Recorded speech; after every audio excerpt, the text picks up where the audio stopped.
Imagine the scene for a moment.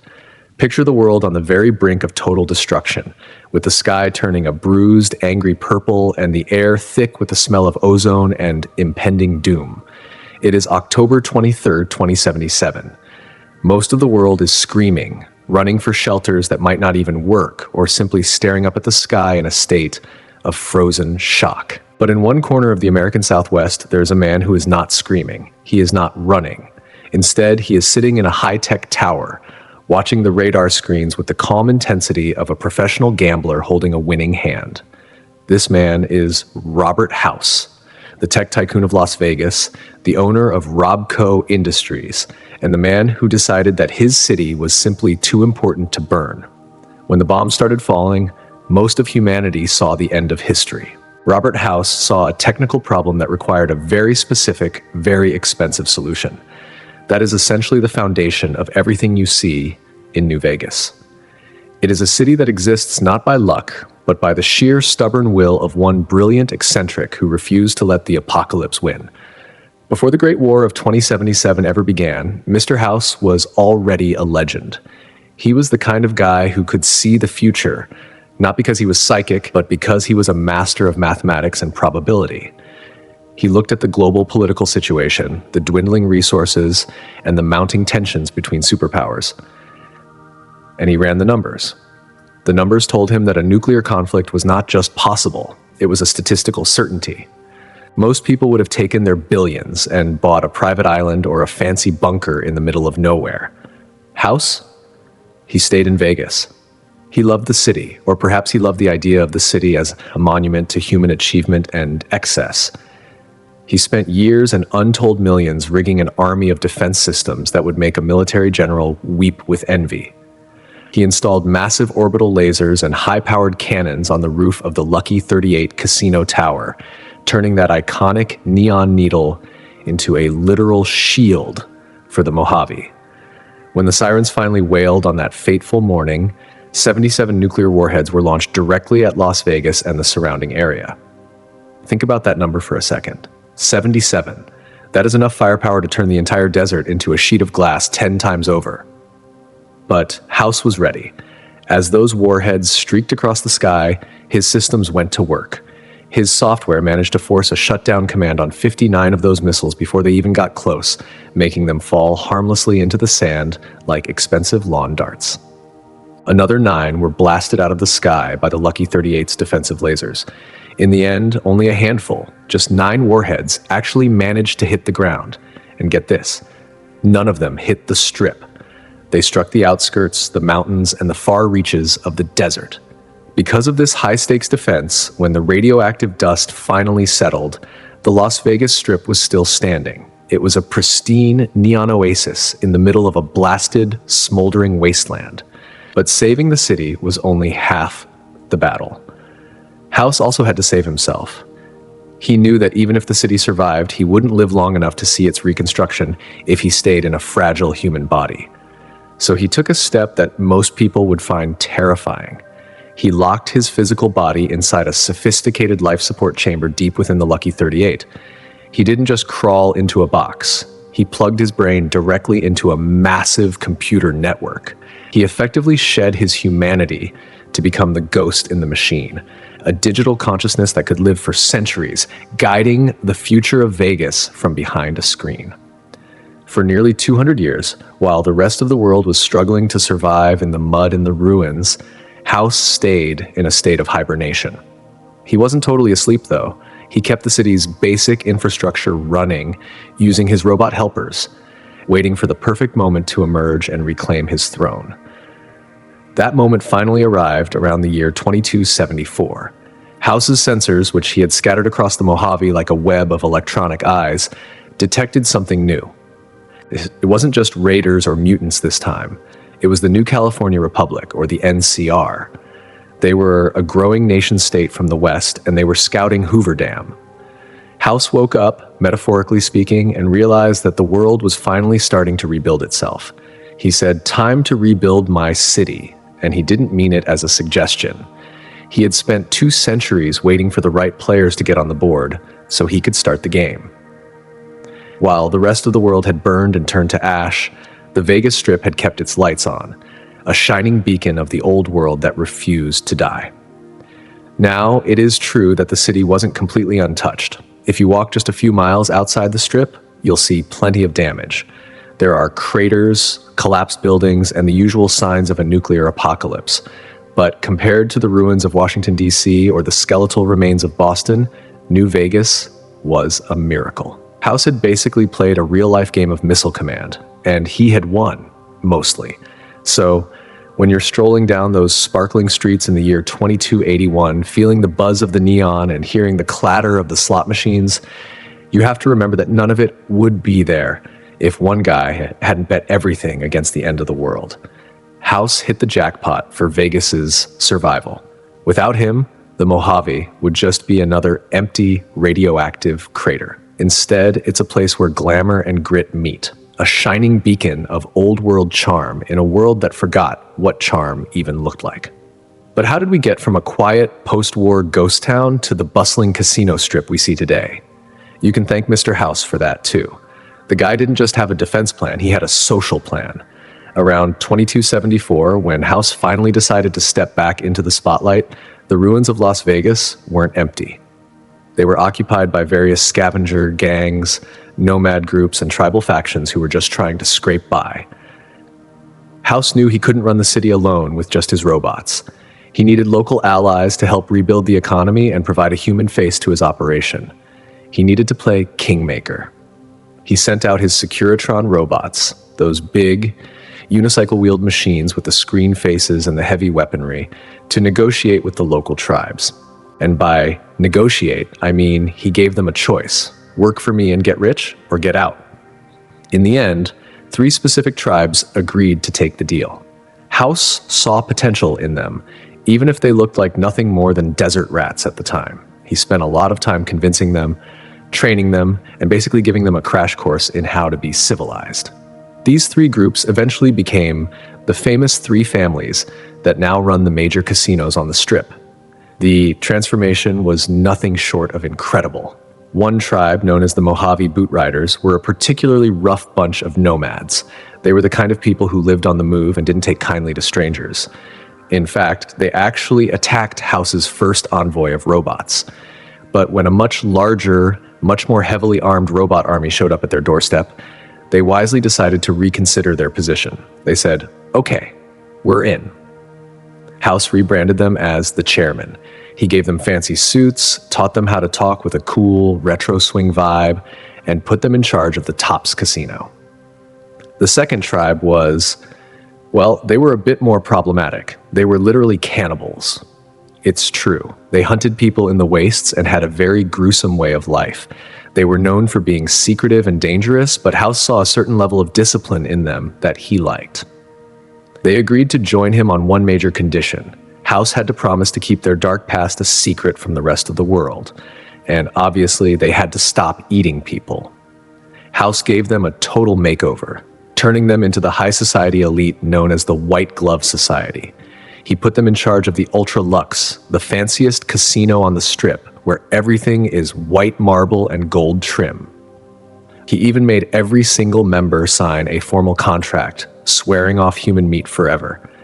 Can you imagine that HR meeting? Welcome to the team. Please sign here to confirm you will no longer consume your neighbors. It's one of the weirder parts of Vegas history, but it worked. The third tribe was called the Slitherkin. They were known as a group of backstabbers and double-crossers who would sell their own mothers for a handful of caps. Most people would have avoided them, but House figured their natural greed and lack of morals would fit perfectly into the old-school mob vibe he wanted for the Strip. He dressed them up in pinstripe suits, gave them fedoras, and renamed them the Omertas. Now, they run the Gomorrah Casino, which is exactly as shady as it sounds. House basically took a bunch of raiders and tribals and turned them into businessmen with fancy clothes and a cut of the profits. He civilized them overnight with the promise of wealth and power. Once he had these 3 families on board, House didn't waste any time cleaning up the rest of the Strip. He kicked out anyone who didn't fit his vision. The great cons? Out. Random squatters and drifters? Out. One of those homeless drifters he evicted would actually go on to do some pretty interesting things himself, styling himself after an old world icon and starting a gang in Freeside, but we'll get to him later. By 2275, House and his 3 families had rebuilt the Strip into a working city. The neon lights were humming again, the casinos were open for business, and a small New Vegas nation was born. It's wild to think about. These families act all ritzy and legit now, speaking with refined accents and pouring expensive wine.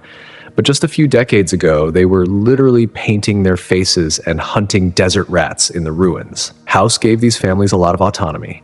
They can run their casinos however they want, as long as they follow a few basic rules and, most importantly, pay him a very hefty tribute of bottle caps on a regular basis. It was a winning strategy. The Strip became so safe and orderly under House's watch that when the massive NCR army finally rolled in, they decided it was better to sign a treaty than to try and fight House's alliance of robots and tribes. So the next time you find yourself sipping a drink at the Tops or watching a show at the Ultra Luxe, just remember that the sharply dressed bosses running the place were once raiders in war paint. House turned squabbling tribes into the kings of New Vegas nightlife. It was a neat trick, essentially birthing modern mob families from the ashes of the old world. Only this time, the big boss isn't a man in a back room. He's a 200-year-old computer genius sitting in a reinforced tower watching every move they make. House truly remade Vegas in his own image, one tribe at a time. He took the chaos of the wasteland and forced it into a structure that looked like the past he remembered. But even with all his calculations and his robot armies, there are always things that can't be predicted. People are messy, and old habits have a way of sticking around. If you walk into the Ultra Luxe today, you'll see the height of sophistication. You'll see aristocrats in crisp white suits wearing creepy masquerade masks. They pride themselves on being the most civilized people in the Mojave. They have a certain way of walking, a certain way of talking, and a very specific set of rules for how their guests should behave. But underneath that posh exterior lies that dark past I mentioned. The White Glove Society used to be the worst kind of monsters, and even House's contracts might not be enough to keep their hunger at bay forever. The members of the White Glove Society are very protective of their image. They have completely erased their former tribal name from their history.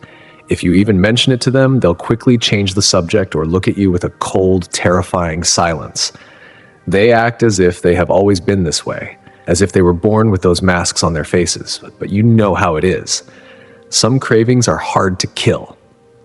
By the time the year 2281 rolls around, a few members of the society, led by a very charismatic and dangerous man named Mortimer, have started thinking about the unthinkable. They're getting tired of eating Brahman steaks and iguana bits. They want to bring back the old menu. Mortimer is a high-ranking member of the White Gloves, and he's a master of manipulation. He has secretly been forming a plot to return the society to its cannibalistic roots without the rest of the leadership finding out. This isn't just a rumor or some gossip you hear in a bar. The guy has actually started kidnapping people. He targets travelers and drifters who won't be missed, people who wander into the casino thinking they've found a safe place to sleep, only to end up as the main course for an exclusive gourmet banquet. He even managed to get the Ultra Luxe's head chef, a man named Philippe, to join his twisted cause. Philippe is a culinary genius, but he's also a little unhinged, and the idea of cooking such exotic meat was too much of a challenge for him to pass up. It's a whole underground operation happening right under everyone's noses. While people are upstairs gambling away their caps or drinking fine wine, there's a twisted horror show happening in the kitchens. Of course, even the most carefully planned crimes have a way of coming to light. Mortimer's scheme nearly falls apart when one of their kidnappings goes wrong. They tried to grab a regular wastelander, but the guy managed to escape and saw their faces. In a blind panic, Mortimer's people kidnapped the wrong person as a replacement. They snatched Ted Gunderson, the son of Heck Gunderson, who happens to be one of the wealthiest and most powerful Brahmin barons in the entire New California Republic. This was a massive mistake. Heck Gunderson isn't the kind of man you want to mess with. He's rich, he's angry, and he has a lot of influence. When his son vanished inside the fanciest casino on the Strip, he didn't just sit back and wait. He started demanding answers, and he wasn't going to leave until he got them. Suddenly, the White Gloves had a very high-profile prisoner in their freezer, and an incredibly powerful father screaming in their lobby. It was a mess. This is exactly where the Courier, that's you, steps in. In the famous quest Beyond the Beef, you have the chance to decide the fate of the White Glove Society. You can choose to expose Mortimer's plan, save Ted, and show the world what's really going on behind those masks. Or if you're feeling especially devious, you can actually help them. You can help Mortimer frame the whole thing so the White Gloves get away with their human barbecue and return to their old ways. If you choose to rat them out and tell Mr. House what happened, his reaction is priceless. He's lived for over 200 years, he's seen the world burn, he's fought off nukes, and yet he's still baffled by human stupidity. He says something like, "Is it really so hard not to engage in cannibalism? My goodness." Even the ancient overlord of Vegas is facepalming at the behavior of his chosen civilized tribes. The actual leadership of the White Gloves, like a woman named Marjorie, are usually horrified when they find out Mortimer has been doing. They truly want to be the sophisticated people they pretend to be, and Mortimer's actions threaten everything they've built. With the Courier's help, the society either cleans up its act for good, or they bury the secret even deeper. Either way, it's one of the biggest scandals in Strip history. It just goes to show that in New Vegas, even the most elite and refined people have skeletons in their closets, or in this case, leftovers in the freezer. It's fascinating and grotesque at the same time. The next time you see one of those White Gloves bragging about their exquisite cuisine and their refined palate, you might want to take a closer look at what's on your plate. Thankfully, for the sake of everyone's safety, the Cannibal Club usually gets busted. Unless, of course, you decide to let them have their forbidden buffet. That's the beauty of New Vegas. It's a world built on the choices of individuals, even when those individuals are dealing with 200-year-old computer geniuses and masked man-eaters. But let's step away from the glitz of the Strip for a moment and look at the areas just outside the walls. Life in Freeside is a lot different than life on the Strip. It's poorer, dirtier, and much more dangerous. But it also has a lot more character. And if we're talking about character, we have to talk about the Kings. Imagine walking through a dusty, ruined street and seeing a group of guys who look like they just stepped out of a 1950s rock and roll movie. We're talking leather jackets, grease-slicked pompadours, and a way of speaking that sounds suspiciously like a certain king of rock and roll. Yes, in the middle of a post-nuclear wasteland, there is a gang entirely dedicated to the style and ethos of Elvis Presley. You might wonder how on earth that happened. Well, remember that drifter Mr. House kicked off the Strip, the one who wanted to start his own thing? When he was wandering through the ruins of Freeside, he stumbled upon a building that had somehow survived the centuries relatively intact. This building turned out to be the King's School of Impersonation. Before the war, it was a place where people went to learn how to walk, talk, and sing like Elvis. It was filled with old pictures, posters, holotapes of performances, and racks of sequin jumpsuits. The drifter, who eventually took the name The King, didn't actually know who Elvis was. He didn't have the historical context to understand that Elvis was a famous singer from the mid-20th century. To him, all those images and tapes represented a powerful, mythical figure from a golden age. He saw a man who was cool, charismatic, and clearly loved by everyone. The King and his buddies decided that this was the perfect way to live. They absorbed everything the school had to offer. They learned the hair, the voice, the hip swings, everything. They took on the name The Kings in his honor. They don't see themselves as impersonators of a singer. They see themselves as followers of a philosophy. They believe in personal freedom, in style, and in looking out for your own people. They took that southern drawl and made it their own, turning it into a mark of their gang's identity. When you walk into their headquarters, it's like stepping into a time capsule. There are neon signs of guitars, old jukeboxes playing music, and guys lounging around in leather jackets. It's hilarious, but also oddly charming. They've managed to take a piece of the old world and turn it into something that gives them a sense of pride and community. And the king himself is a fascinating guy. He's not just a gang leader, he's a genuine community leader. He has a cybernetic dog named Rex, which is a nice nod to the original Elvis's love for animals. The kings control Freeside, but they aren't just a group of thugs. They run a sort of protection racket. Sure, Pat, but they also hand out food and water to the locals. They keep order in a neighborhood that the NCR and Mr. House have largely abandoned. In a lot of ways, they're the Robin Hoods of Freeside. If Robin Hood had a pompadour and wore blue suede shoes, they have a creed of sticking it to authority and maintaining their own independence, which is a very Elvis-like attitude when you think about it. One of my favorite things to do in the game is the GI Blues quest, where you get to help the kings deal with a resource struggle. They're butting heads with the NCR over who gets to use the local water and food supplies. You see the king trying to balance his desire to protect his people with the reality that the NCR is a massive army that could crush them if they wanted to. You can eventually convince him to find a peaceful solution, especially if you help out his favorite protege, a guy named Pacer, who is a bit more hot-headed than the king would like. Seeing the king use his Elvis-like charm to diffuse a tense standoff is a highlight of the game. It's peak Fallout humor, taking something totally ridiculous and making it a key part of the world's politics. So, in a world that is often brutal and devoid of hope, one gang chose to build their entire identity around a legend they didn't even fully understand. And it worked. It gave them heart. Freeside is a tough place to live, but the kings give the people there something to believe in. They provide a show, a culture, and a sense that even in the apocalypse, you can still have style. Elvis might have left the building a long time ago, but in the ruins of New Vegas, his spirit is very much alive and well. It just goes to show that the things we leave behind, the music, the fashion, the attitude, can sometimes be more powerful than the bombs that try to destroy them. And speaking of groups with a very strong sense of identity, we have to talk about the boomers. Now, when I say boomers, I'm not talking about your grandparents. I'm talking about a tribe of people who live by one simple rule. If it moves and it's not one of us, blow it up.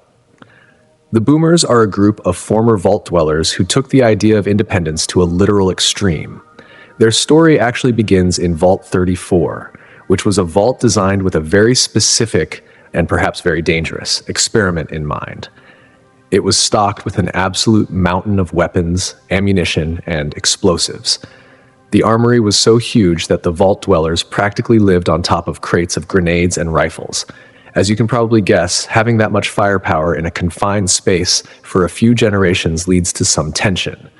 Eventually, a split formed in the vault community. Some people wanted to keep the vault sealed and stay safe inside, while others were itching to go outside and actually use all those guns they had been staring at for years. It turned into a full-scale armed revolt. A group of the most aggressive and heavily armed residents fought their way out of the vault, leaving the overseer and the rest of the community behind. These rebels trekked north through the desert, carrying as many weapons as they could haul until they found a perfect new home, the Nellis Air Force Base. By the time the year 2281 rolls around, the boomers have turned Nellis into a literal fortress. They don't like outsiders. In fact, they hate them. Their way of saying stay away is to fire massive artillery shells at anyone who comes within a mile of their front gate. Approaching Nellis is one of the most terrifying things you can do in the game. You're running across an open field while huge explosions are going off all around you, turning the ground into craters. If you aren't fast, or if you don't know the right path, you'll end up as a red smear in the sand before you even see their faces. It's their way of maintaining their isolation, and for a long time, it worked perfectly. Most people in the Mojave think the boomers are just a bunch of deranged lunatics, and they stay as far away as possible. But if you actually manage to survive the shelling and get inside the base, you find something very different.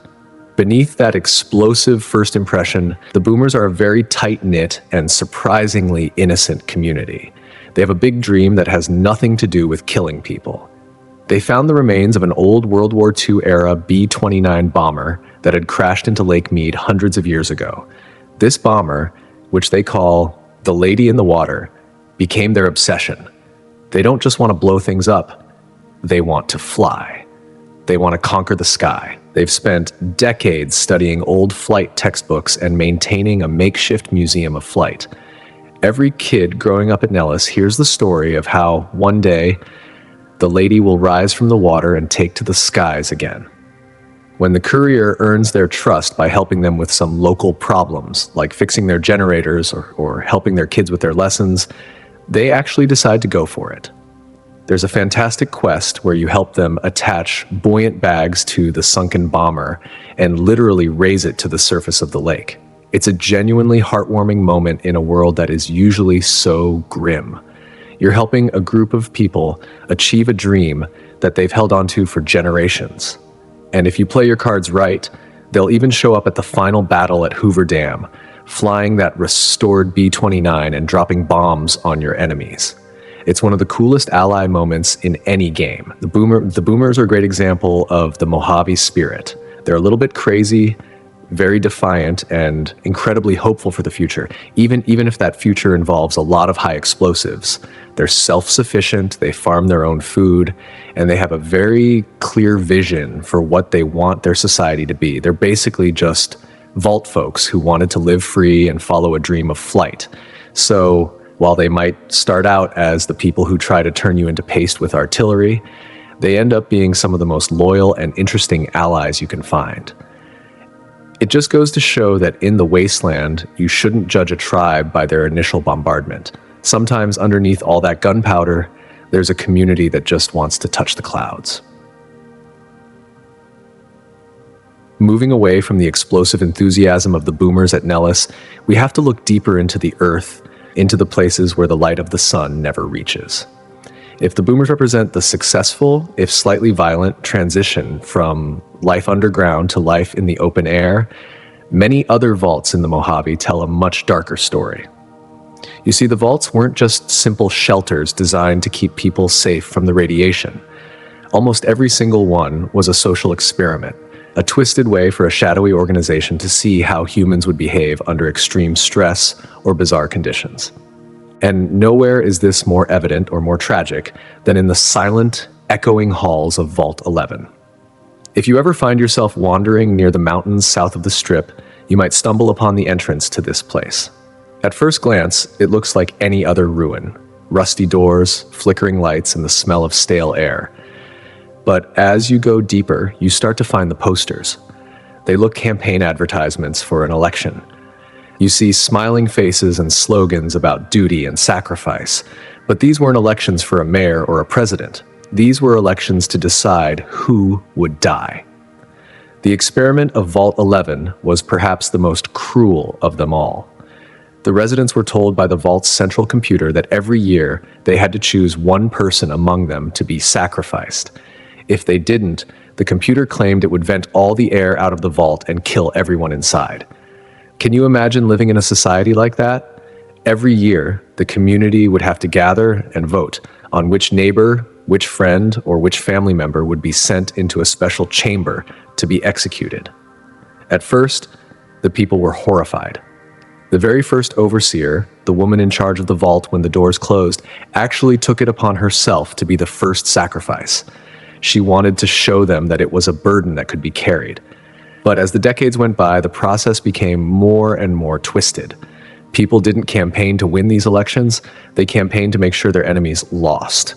Political blocs formed, deals were made in secret, and people lived in a constant state of fear that they might be the next one chosen.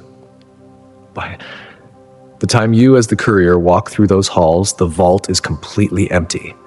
There are no people left, only the robotic guards and the ghosts of the decisions they made. You eventually find a recording left by the very last 5 survivors. They had reached a breaking point. They decided that they were done. They told the computer they wouldn't hold another election. They were prepared to die together rather than kill one more person. They sat down, closed their eyes, and waited for the air to vanish. But it didn't happen. Instead, the computer's voice, which had been so cold for so many years, suddenly turned cheerful. It congratulated them. It revealed that the entire thing was a test of human morality. The goal was to see if the residents would ever find the courage to say no to a murderous authority. If they had just refused at the very beginning, the vault doors would have opened and everyone would have been allowed to leave. But they didn't know that. They spent generations killing each other out of a fear that turned out to be a lie. When those final 5 people realized that all the deaths, all the mourning, and all the blood had been for nothing, they couldn't handle the weight of it. The recording ends with the sound of distant gunshots. It's a chilling reminder that the monsters in the Mojave aren't always the mutants or the raiders. Sometimes, the real monsters are the rules we follow when we're too afraid to question them.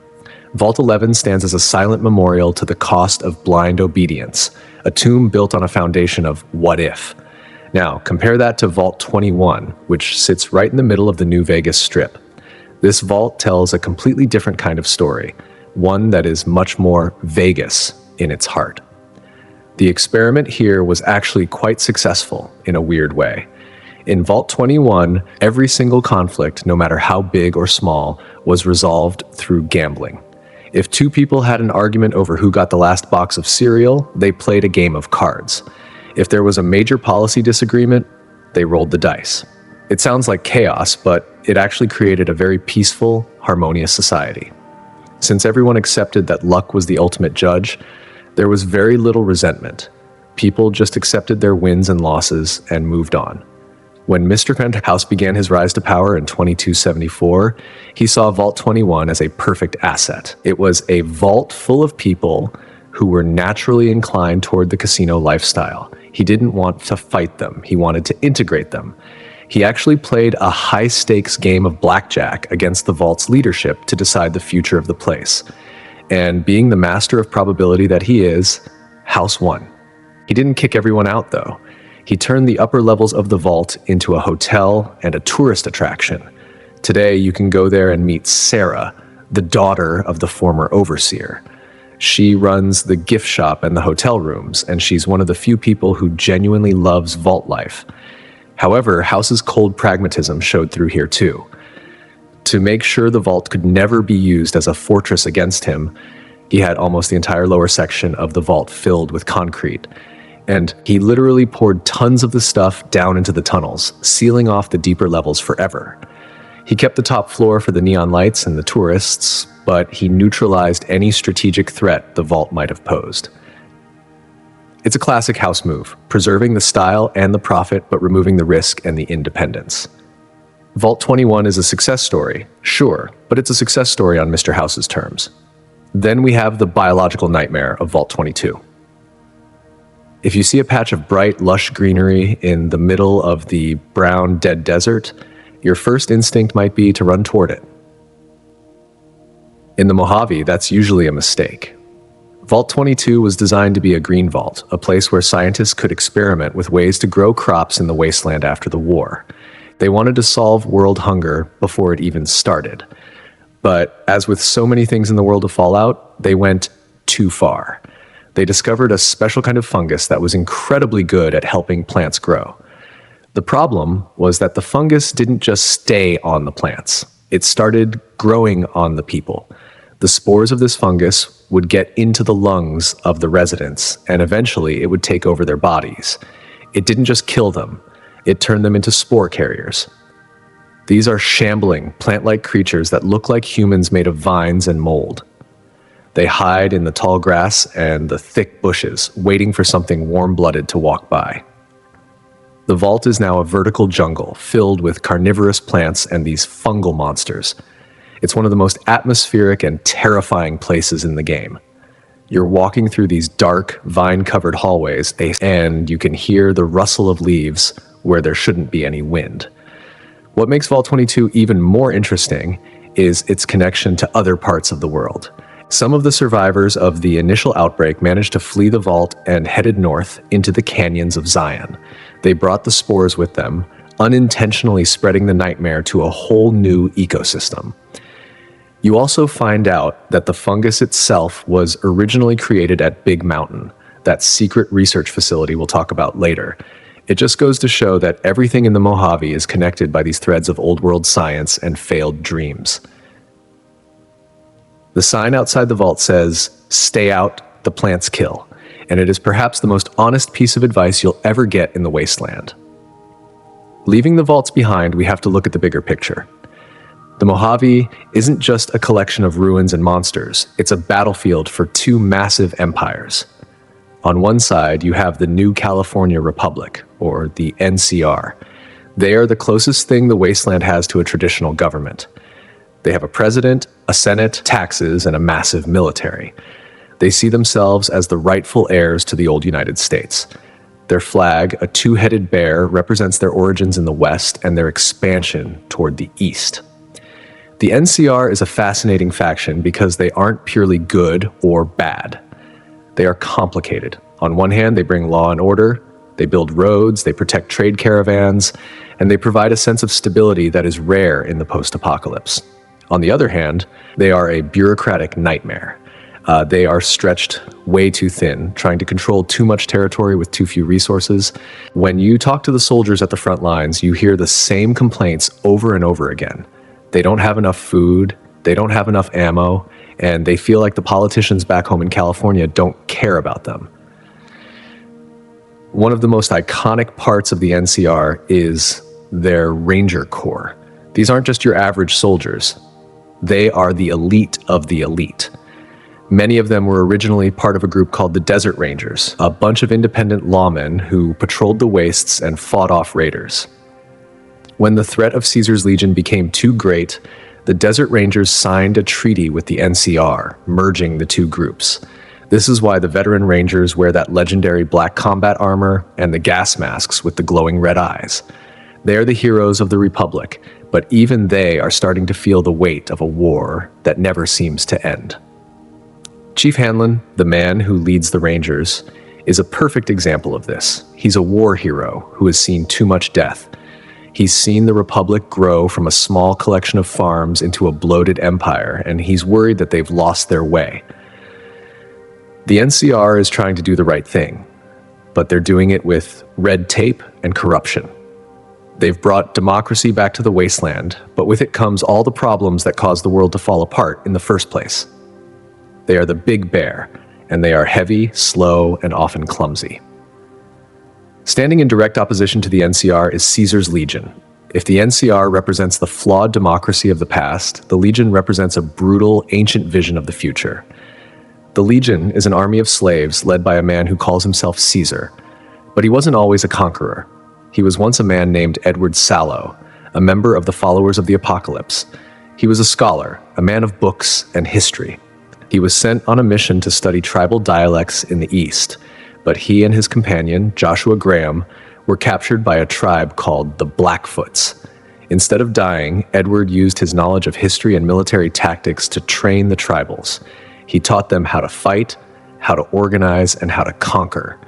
He saw that the various tribes of the wasteland were always at war with each other, and he decided that the only way to bring peace was to destroy their individual identities and forge them into a single massive force. He took the name Caesar and began a campaign of total conquest. Every tribe he encountered was given a choice: join the Legion and serve, or be wiped out. The Legion is terrifying because they are incredibly efficient. They don't use much in the way of advanced technology. They prefer to fight with machetes, spears, and their bare hands. They believe that technology makes people weak and reliant. They are an army of fanatics who view Caesar as a living god. In Legion territory, there are no raiders. There is no crime. Why? Because the punishment for any crime is death, usually in a very public and painful way. They use fear as their primary tool of governance. When you visit a town that has been visited by the Legion, like Nipton, you see the true face of their philosophy. They didn't just kill the people there, they held a lottery. They let one person go to tell the story, they crippled another, and they crucified the rest. It's a message. It says that your life belongs to Caesar, and he can do with it whatever he pleases. The Legion is the ultimate dictatorship. They provide safety, but at the cost of every single human right. They are the bull, and they are sharp, aggressive, and merciless. And that brings us to the legend of the Burned Man. Every great empire has its heroes and its failures, and for the Legion, Joshua Graham was both. He was Caesar's first legate, the man who led the Legion to the first battle of Hoover Dam. He was a fearsome commander, a man whose name was whispered in fear across the Mojave. But the Legion lost that first battle. The NCR outsmarted them, lured them into a trap, and pushed them back across the river. Caesar doesn't tolerate failure. To make an example of his oldest friend, he ordered that Joshua Graham be set on fire and thrown into the Grand Canyon. It was supposed to be the end of his story, but rumors began to drift back across the desert. People spoke of a man wrapped in bandages, a man who survived the fire and the fall. They called him the Burned Man. For the Legion, he became a taboo subject. Caesar forbade anyone from speaking his name, hoping to bury the memory of the man who survived his wrath. But you can't kill a legend that easily. Joshua Graham didn't die. He crawled out of that canyon, fueled by a mix of incredible will and a newfound sense of purpose. He returned to his roots, to the land of Zion, where he sought redemption for the horrors he had committed in Caesar's name. He is a man who carries the physical and mental scars of his past every single day. He spends his time cleaning his pistols and reading scripture, a strange mix of a warrior and a priest. He is one of the most compelling characters in the entire series because he represents the possibility of change. He shows that even someone who is part of something as evil as the Legion can find a way back to the light, even if that path is paved with more violence. The conflict between the bear and the bull, the NCR and the Legion, is the heart of the story in New Vegas. It's a struggle between two different ways of rebuilding the world. One is messy, slow, and full of bureaucracy, but it tries to value individual freedom. The other is fast, efficient, and orderly, but it's built on the backs of slaves and the blood of the innocent. And in the middle of it all stands Mr. House, watching from his tower, waiting to see which side will break first so he can claim the ultimate prize. But the Mojave isn't just about these three big powers. There are smaller groups too, each with their own history and their own grudges. Take the Great Khans, for example. They are a tribe of warriors and drug makers who have been kicked around by the NCR for years. Their history is one of constant movement and constant survival. They used to be one of the most powerful raider gangs in California, but the NCR kept pushing them further and further east. Eventually, they settled at a place called Bitter Springs. Bitter Springs is a name that brings a cold silence to any conversation in the Mojave. It was the site of a horrific massacre where the NCR, through a series of terrible mistakes and bad information, opened fire on a group of Great Khan non-combatants, women, children, and the elderly. It was a tragedy that neither side has forgotten. The Great Khans now live in Red Rock Canyon, nursing their wounds and their hatred for the Republic. They are a broken people, tempted by the Legion's promises of revenge, but also weary of more war. They represent the collateral damage of the expansion of empires. They are a reminder that when the big powers fight, it's the smaller folks who often pay the price in blood. And then there's the Brotherhood of Steel. In other parts of the world, the Brotherhood is a massive technological powerhouse. But in the Mojave, they are a dying breed. They are hiding in a hole in the ground, quite literally. Their bunker in Hidden Valley is a marvel of pre-war engineering. But the people inside are stuck in the past. They are obsessed with collecting and preserving technology, fearing that if it falls into the wrong hands, the world will burn all over again.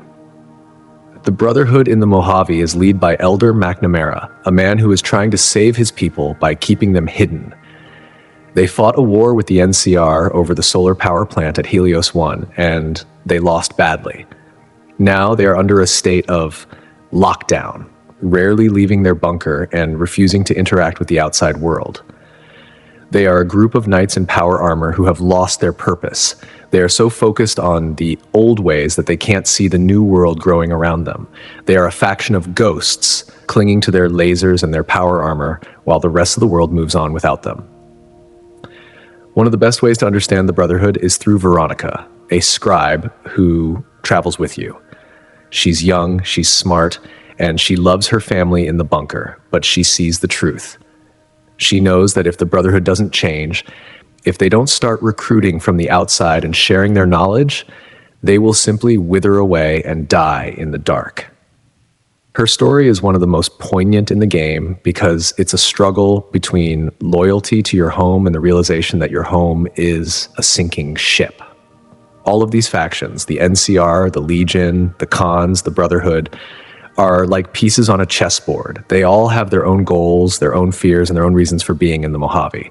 And you, the Courier, are the one who gets to decide how the game ends. You aren't just a delivery person.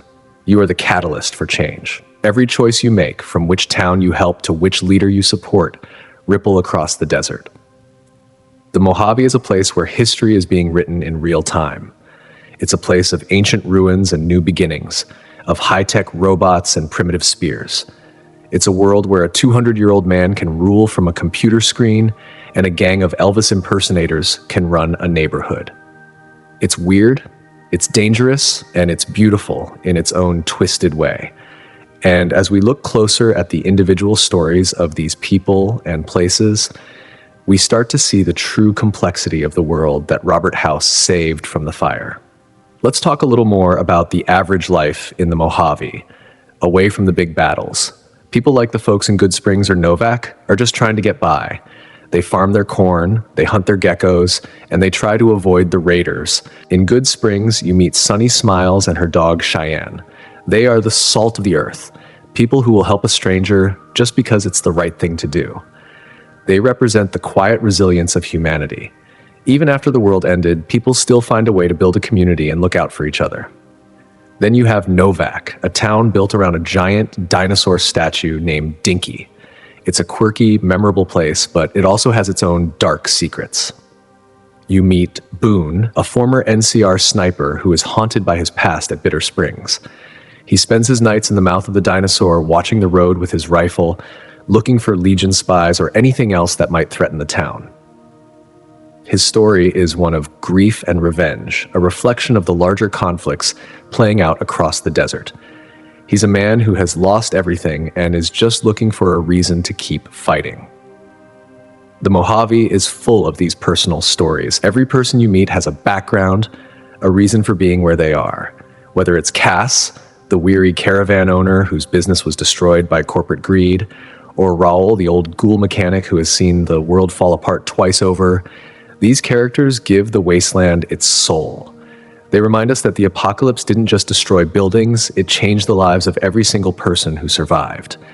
And we can't forget the more unusual residents of the Mojave. Take the followers of the apocalypse. They are a group of doctors, scholars, and scientists who are dedicated to helping people without any political strings attached. They are based in the old Mormon fort in Freeside, and they do everything from treating drug addiction to teaching people how to read. They are the true idealists of the wasteland. They don't want power. They just want to make the world a little less miserable. People like Arcade Gannon or Julie Farkas are the heroes who don't wear power armor or carry big guns. They fight with medicine and knowledge. But for every group trying to help, there's another trying to tear things down. The Powder Gangers are a perfect example. They were prisoners who were being used by the NCR to clear rocks with explosives for the new railroad.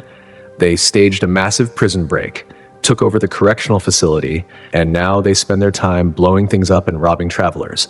They are a chaotic force, a product of the NCR's own flawed system. They don't have a grand vision for the future. They just want to cause as much trouble as possible and live on their own terms. The Mojave is a delicate ecosystem. The balance of power is constantly shifting, and the arrival of the Courier, someone with the potential to influence every faction, is like a spark in a room full of gasoline. Whether you're helping a robot find its personality or deciding the fate of an entire army, your actions define the future of this neon desert. It's a world of high stakes where the jackpot isn't just a pile of caps, but the survival of civilization itself. As we move forward, we'll look even deeper into the secrets of the Mojave. We'll explore the bizarre experiments of Big Mountain, the tragic history of the Sierra Madre, and the final, ultimate confrontation at Hoover Dam. But for now, just take a look at that horizon. The sun is setting over the mountains, the neon of the strip is starting to glow, and somewhere out there a cazador is waiting for its next meal. This is New Vegas. It's a mess, but it's our mess. And in a world that ended 200 years ago, that's something worth fighting for. The story of the Courier is also a story of recovery and mystery. You start the game with a bullet in your head, buried in a shallow grave in Good Springs. You were saved by a robot named Victor and patched up by a kind doctor named Mitchell. You have no memory of why you were carrying that platinum chip or who the man in the checkered suit was. That search for answers is what drives you across the desert, from the small towns to the bright lights of the Strip. Along the way, you realize that you aren't just some random delivery person. You are a figure of legend in your own right, someone whose past has already shaped the wasteland in ways you don't even remember yet. The mystery of the platinum chip is what links you to Mr. House.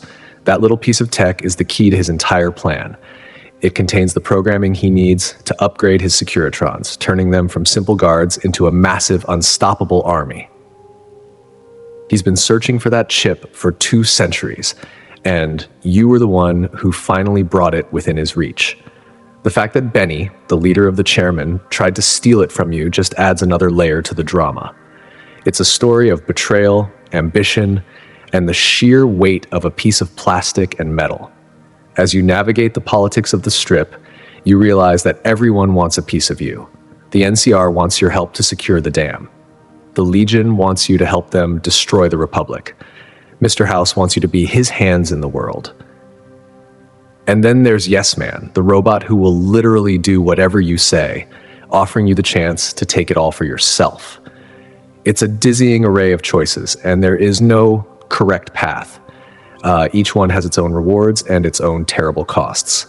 You might find yourself wondering about the nature of power as you stand on the balcony of the Lucky 38, looking down at the people below. Is it better to let a genius like House run things, even if it means no freedom? Is it better to support the flawed but democratic NCR? Or is the brutal order of the Legion the only way to survive? Or perhaps you think that no one should be in charge and the Mojave should belong to the people who actually live there.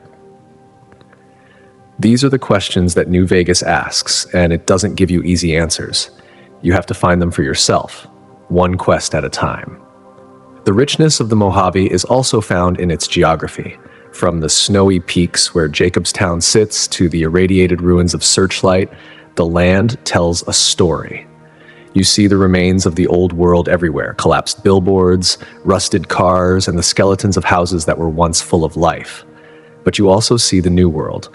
You see the farms near the sharecropper fields, the trading posts at the 188, and the bustling markets of Freeside. It's a living, breathing world that has moved on from the end of everything. And we can't forget the music. The sounds of Radio New Vegas, with Mr. New Vegas's smooth voice, and the classic tunes of the past provide the perfect soundtrack for your journey.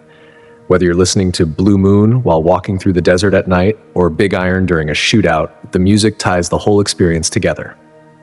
It creates a sense of nostalgia for a world that none of the characters ever actually knew, a dream of the 1950s that persists even in the year 2281. So, as you step out of the Lucky 38 and feel the hot desert wind on your face, remember that you are the most important person in the Mojave. The future is in your hands, and the choices you make today will be the legends people tell around campfires for the next 200 years. New Vegas is a place of endless stories, and yours is just beginning. Whether you become a hero, a villain, or something in between, the Mojave will remember your name. Just try to stay away from the death claws at Quarry Junction if you can help it. They don't care about your choices. They just care about their lunch. The story of the Mojave is also a story of technology and its double-edged sword.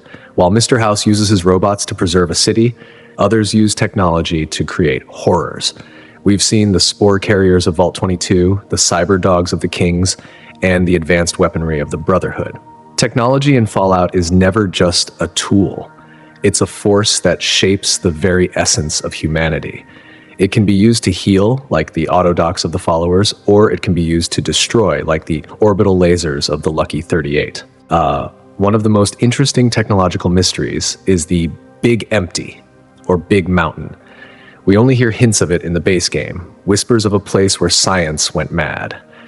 It's a place where the brightest minds of the old world were preserved in jars, continuing their experiments long after the world they were trying to save had vanished.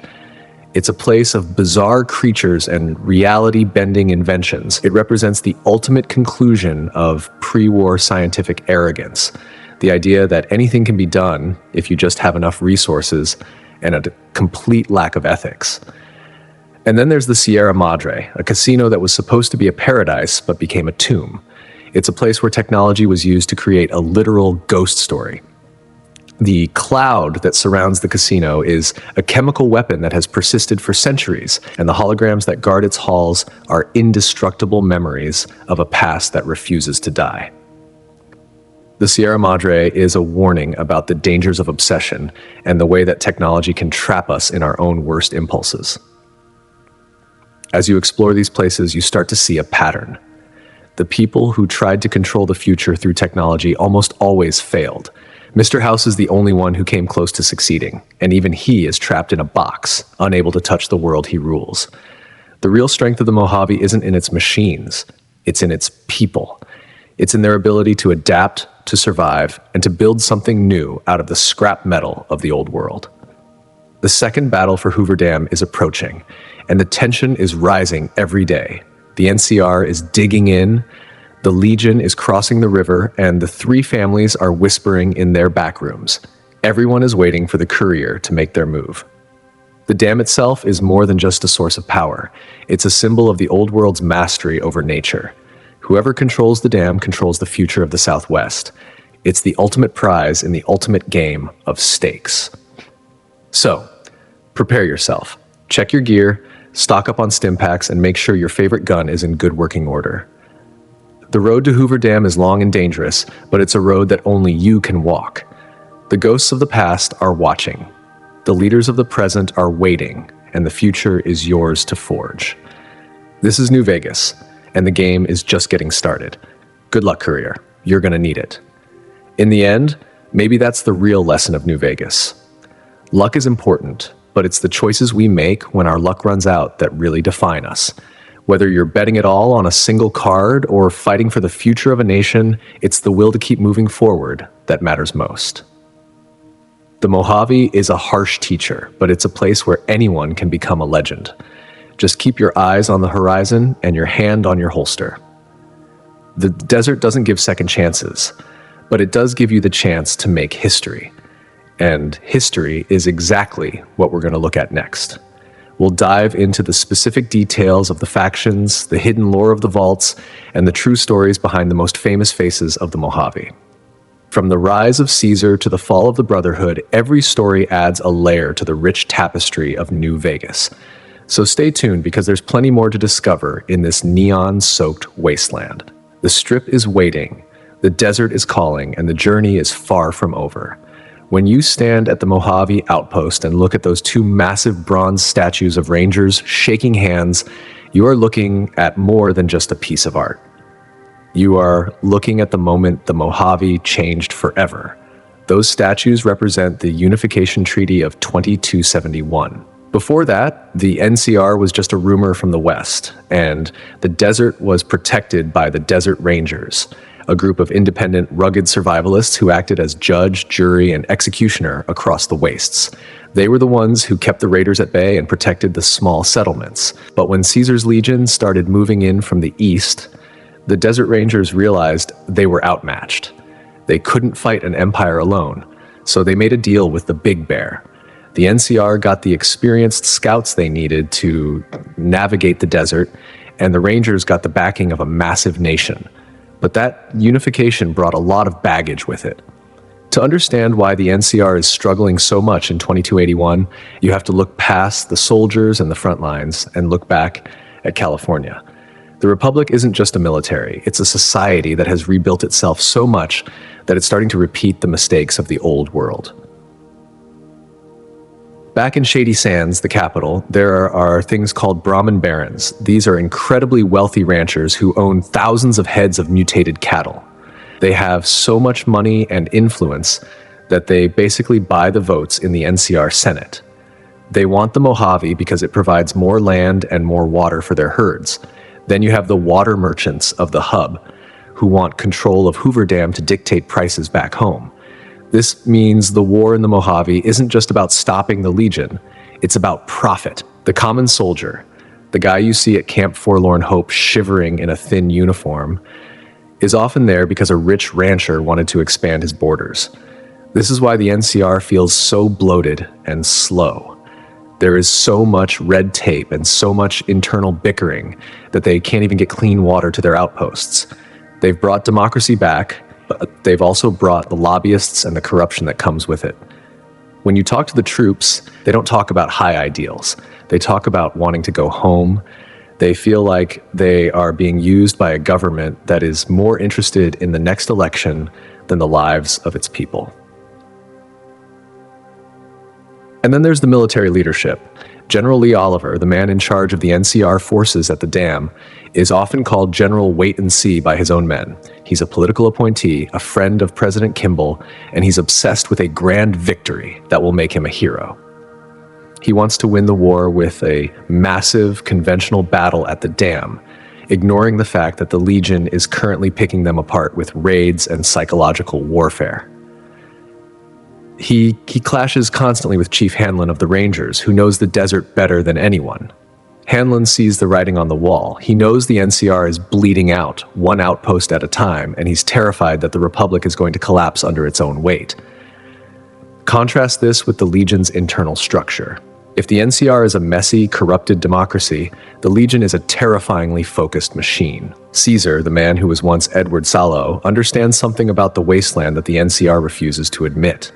In a world of chaos, many people crave the safety of a master. The Legion isn't just an army, it's a culture designed to erase the past. When Caesar conquers a tribe, he doesn't just take their land. He kills the elders who remember the old ways, he burns their sacred objects, he takes the children and raises them to know only the Legion. He turns them into hounds who live and die for his will. The Legion is made up of 86 conquered tribes. Each one has lost its language, its history, and its name. They are all just Legion now. They have a very strict hierarchy based on physical strength and absolute loyalty. They despise chems, the various drugs people use in the wasteland, because they believe it makes soldiers weak and dependent. They don't use much in the way of high-tech medicine either, relying on healing powders and sheer toughness. This makes them incredibly resilient. A legionary will walk 100 miles through the scorching sun with nothing but a machete and a canteen, and he will arrive ready to fight. Caesar uses his frumentaria as his secret weapon. These are spies and saboteurs who don't wear the Legion's red armor. They dress like traders, travelers, or even NCR soldiers. The most famous of them is Vulpes Inculta, the man responsible for the destruction of Nipton. He is brilliant, cold, and utterly devoted to Caesar's vision. While the NCR is busy arguing in committees, the Frumentaria are busy poisoning wells, blowing up monorails, and turning allies against each other. They understand that you don't always have to win a battle on the field if you can win it in the minds of your enemies. But even within the Legion, there is a sense of impending doom. Caesar is an old man, and rumors say he is sick. He has built a cult of personality, not a lasting government. His right hand, Legate Lanius, is a monster of a man who knows only war. If Caesar dies, the Legion likely becomes nothing more than a roving band of slaughterers without a brain to guide them. This is the great irony of the conflict. The NCR is a government without a strong leader, and the Legion is a leader without a strong government. Now, let's look at the chaos that thrives in the cracks between these two giants. If you wander into the ruins of Outer Vegas, you'll encounter the Fiends. These aren't your typical raiders. They are drug-addicted psychopaths who make the usual Mojave bandits look like choir boys. They are led by 4 terrifying individuals: Motor Runner, Cook, Violet, and Driver Nephi. They are based in Vault 3, a place that was supposed to be a sanctuary. The story of Vault 3 is one of the saddest what-ifs in the game. It was a non-experimental vault, meaning it was actually designed to work. It was full of peaceful, tech-savvy people who just wanted to rebuild. After decades underground, a water leak forced them to open the doors. They thought the world was ready for them. They sent out messengers to find neighbors and trade. Instead, they found the fiends. The raiders didn't want to trade.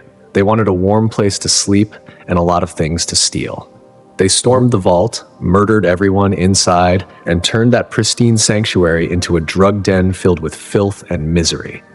Now, the fiends use the vault's generators to power their hideout and use the tech they found there to cause even more pain. They are a constant thorn in the side of the NCR, but the Republic is too busy with the Legion to spare the troops to wipe them out. This allows the fiends to terrorize the local farmers and the people of Westside. They represent the absolute bottom of human society in the wasteland, people who have given up their humanity for the next high, fueled by the very technology that was supposed to save them. Speaking of technology and hope, we have to talk about the RepCon test site and the Bright Brotherhood. If you go to the town of Novak, you'll hear stories about ghouls in space. It sounds like a joke, but it's a very real and very strange part of the Mojave.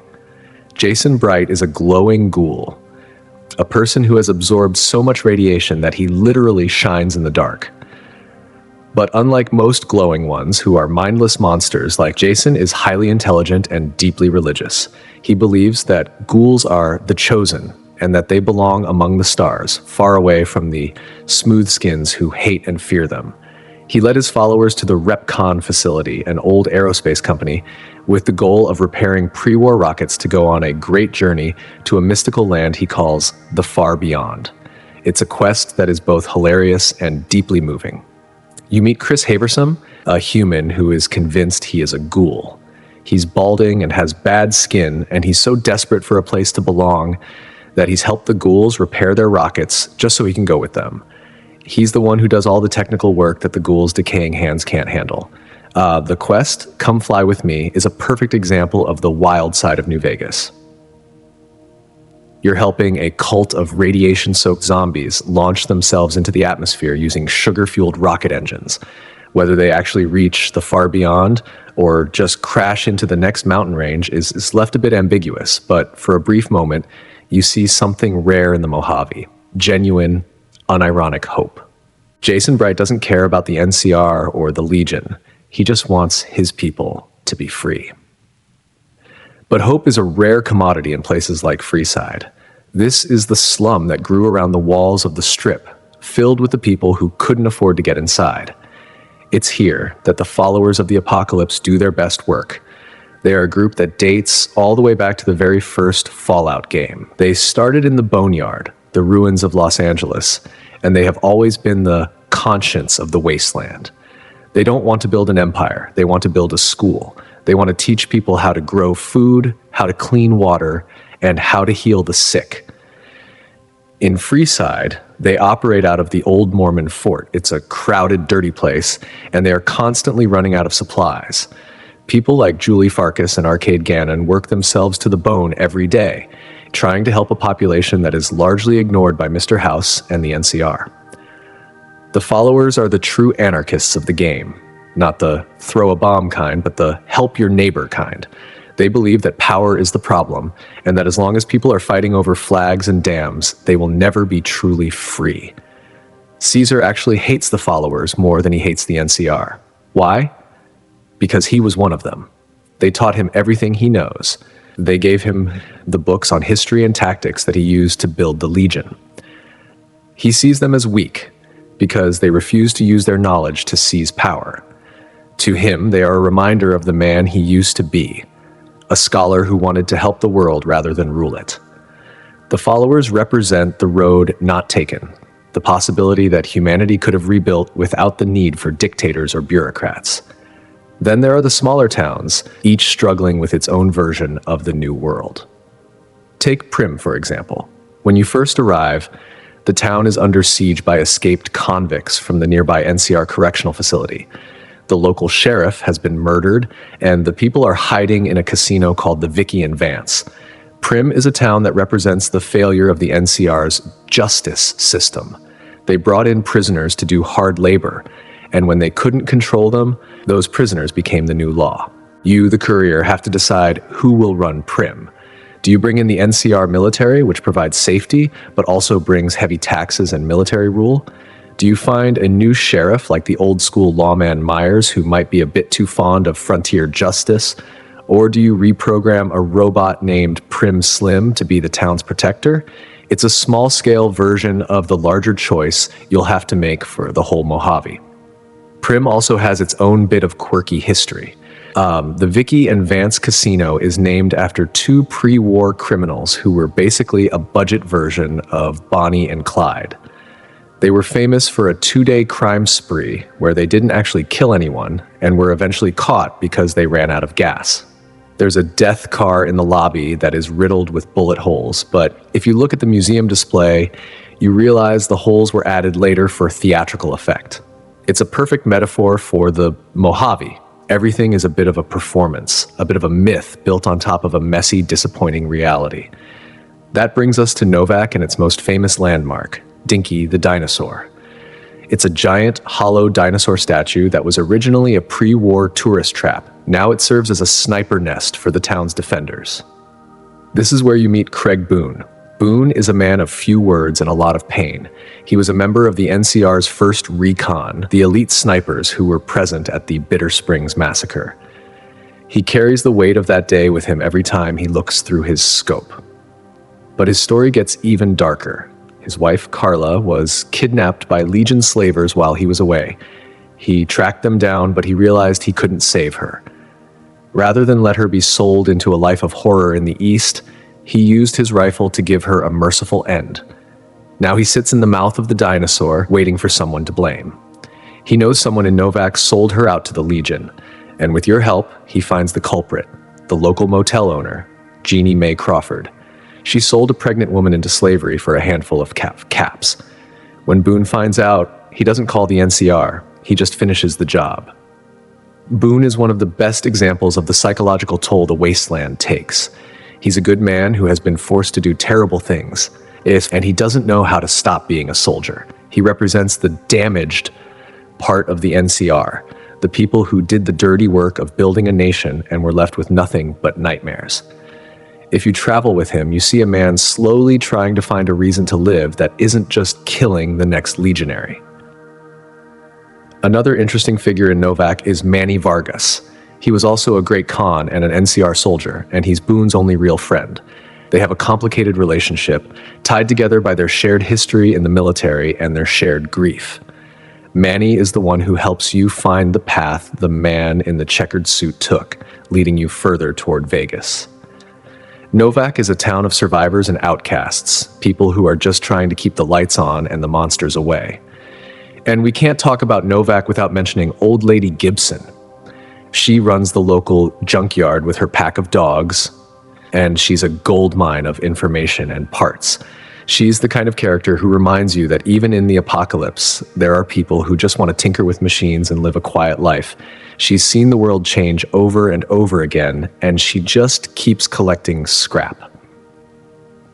But let's get back to the big picture, the platinum chip. Why is this little piece of metal so important? It's not just a fancy casino token. It's an ultra-high-capacity storage device that contains the Mark II software for Mr. House's Securitrons. When House was building his defense systems before the war, he realized his robots were limited by their current programming. He spent years designing a massive upgrade that would allow them to use their integrated missile launchers and laser systems to their full potential. The chip was finished just a day before the bombs fell. It was supposed to be delivered to the Lucky 38 by a special courier on the afternoon of October 23, 2077. But the delivery never happened because the world ended first. The chip was lost in the ruins of Sunnyvale, California for 2 centuries. House spent millions of caps and decades of searching to find it. He hired hundreds of scavengers and explorers to comb through every inch of the ruins. Finally, his people found it. He hired multiple couriers to carry various diversion packages with only one carrying the real chip. That courier was you. Benny, the leader of the chairman, found out about the chip through a hacked Securitron he named Yes Man.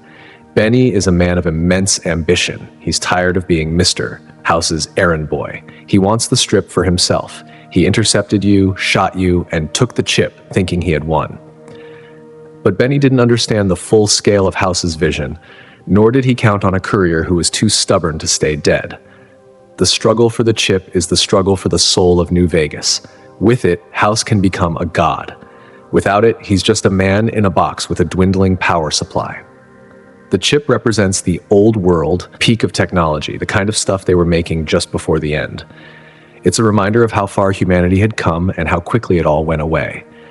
Everything in New Vegas, the factions, the wars, the personal vendettas, all circles back to that one little piece of metal. It's the ultimate MacGuffin, the object that everyone wants and no one truly understands. And then there's the mystery of Mr. House himself. Why did he wait so long to act? For nearly 200 years, he was mostly silent. The reason is that his systems were severely damaged during the Great War. When he used the Lucky 38 to shoot down those nukes, the sheer power requirement and the feedback from the explosions crashed his mainframes. He spent years in a coma-like state, his consciousness flickering in and out as his backup generators struggled to keep him alive. It took him over a century just to stabilize his systems, and another few decades to regain enough control to start sending out his robots. He's a man who has lived through the death of one world and the birth of another, and he's terrified that he's going to see the same mistakes happen again. He looks at the NCR and sees the same greedy politicians who caused the resources to run out. He looks at the Legion and sees a primitive regression that will eventually collapse into chaos. He believes that he is the only one with the intelligence and the long view to guide humanity into a new age.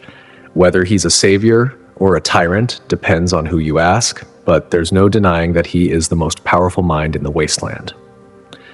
The followers of the apocalypse, the thinkers and the dreamers, often debate about House. They wonder if a world ruled by a machine man is a world worth living in. They worry that he's lost his humanity along with his body. But even they have to admit that under House, the strip is safe. The lights are on, the water is running, and there is a sense of order that you don't find anywhere else. It's a high price to pay for security, but in the Mojave, many people are willing to pay it. As you move closer to the final battle, you realize that the Mojave is a land of legends. From the burned man to the ghost of Mr. House, from the snipers and the dinosaur to the ghouls and the rockets, the desert is full of stories that seem too wild to be true. But in New Vegas, the wild is the reality.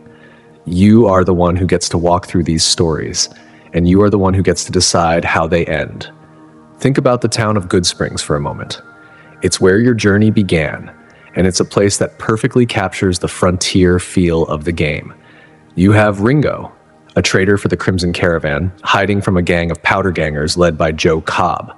The town has to decide whether to stand up for a stranger or stay out of it to avoid trouble. It's a classic Western setup. You help them find their courage, you gather the local farmers and the grumpy old shopkeeper Chet, and you take a stand. It's a small victory, but it's the first step in your journey to becoming the wild card of the Mojave. Good Springs is also where you meet Victor, the robot who pulled you out of the grave. He's a cowboy Securitron with a friendly face and a digital drawl. He seems like a helpful, independent machine, but as you follow him toward Vegas, you realize he's just one of House's many eyes in the world. He's been watching you from the start, a silent witness to your recovery and your growth. It's a bit creepy when you think about it. The idea that every move you've made has been recorded and analyzed by a man in a tower miles away.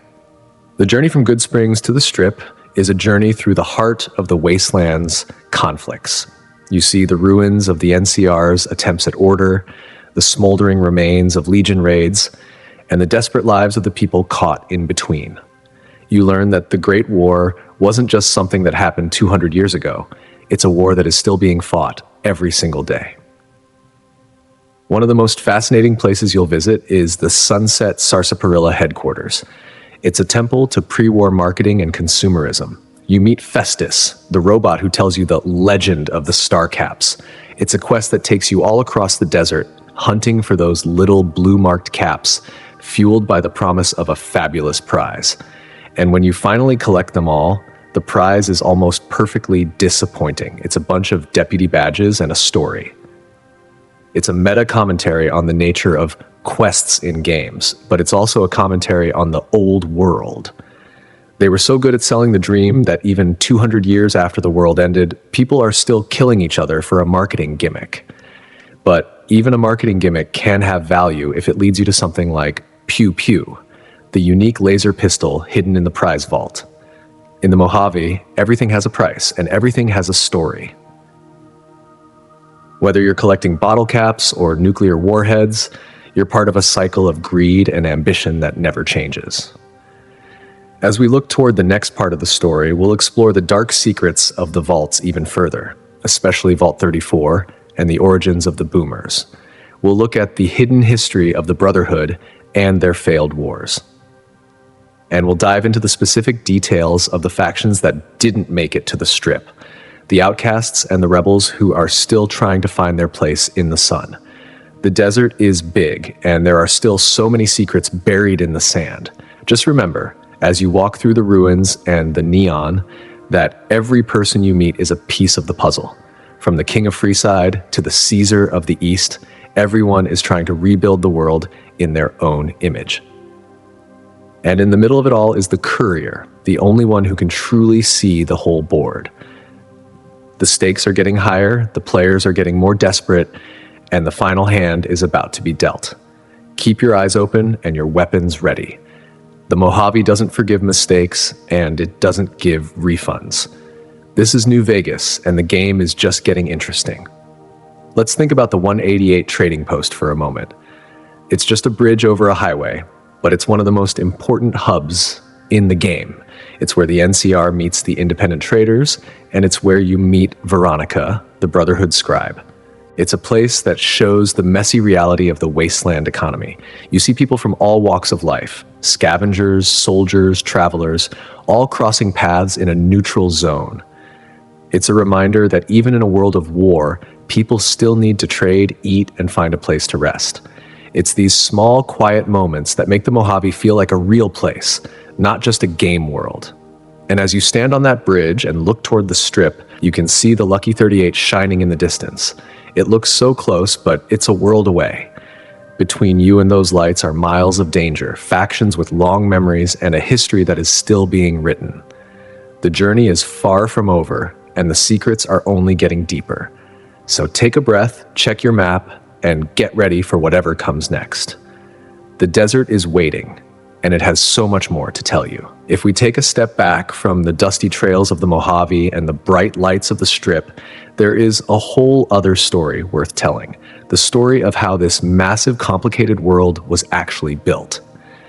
It is a tale of a ticking clock, a huge amount of ambition, and a bit of a gamble that didn't quite pay out in the way the creators hoped. To understand why New Vegas feels the way it does, you have to understand the pressure the team at Obsidian Entertainment was under.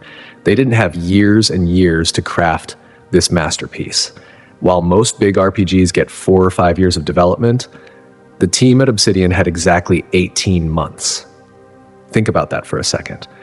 In just a year and a half, they had to take a pre-existing engine, write a massive branching story, record tens of thousands of lines of dialogue, and build a world that felt distinct from everything that came before it. It was a sprint, not a marathon, and the fact that the game turned out as well as it did is nothing short of a miracle.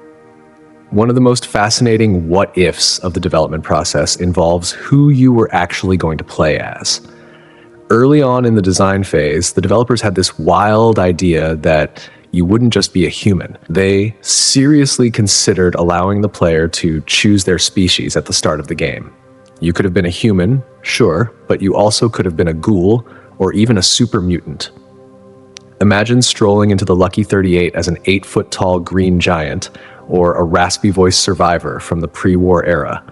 It would have completely changed the way every faction in the game interacted with you. The NCR might have been wary of a mutant, while the Legion would have likely attacked a ghoul on sight. Unfortunately, this idea had to be scrapped. The logistics of making every piece of armor and every clothing item fit 3 completely different body types was just too much for an 18-month schedule. The technical hurdles were like a brick wall, and the team had to make the hard choice to focus on a single human protagonist to ensure the rest of the game worked. Even the name of the game was almost different. Before they settled on Fallout New Vegas, there was a working title being tossed around, Fallout Sin City. It captures that retro noir vibe they were going for, doesn't it? It sounds like a pulp novel or a classic detective movie, but eventually they moved away from it, likely to keep the focus firmly on the setting of New Vegas itself and to avoid any confusion with other media. Still, that Sin City energy is baked into the very foundation of the game. You can see it in the pinstripe suits, the smoky casinos, and the moral ambiguity that defines every choice you make. It's a world where everyone has a motive, everyone has a secret, and no one is purely innocent.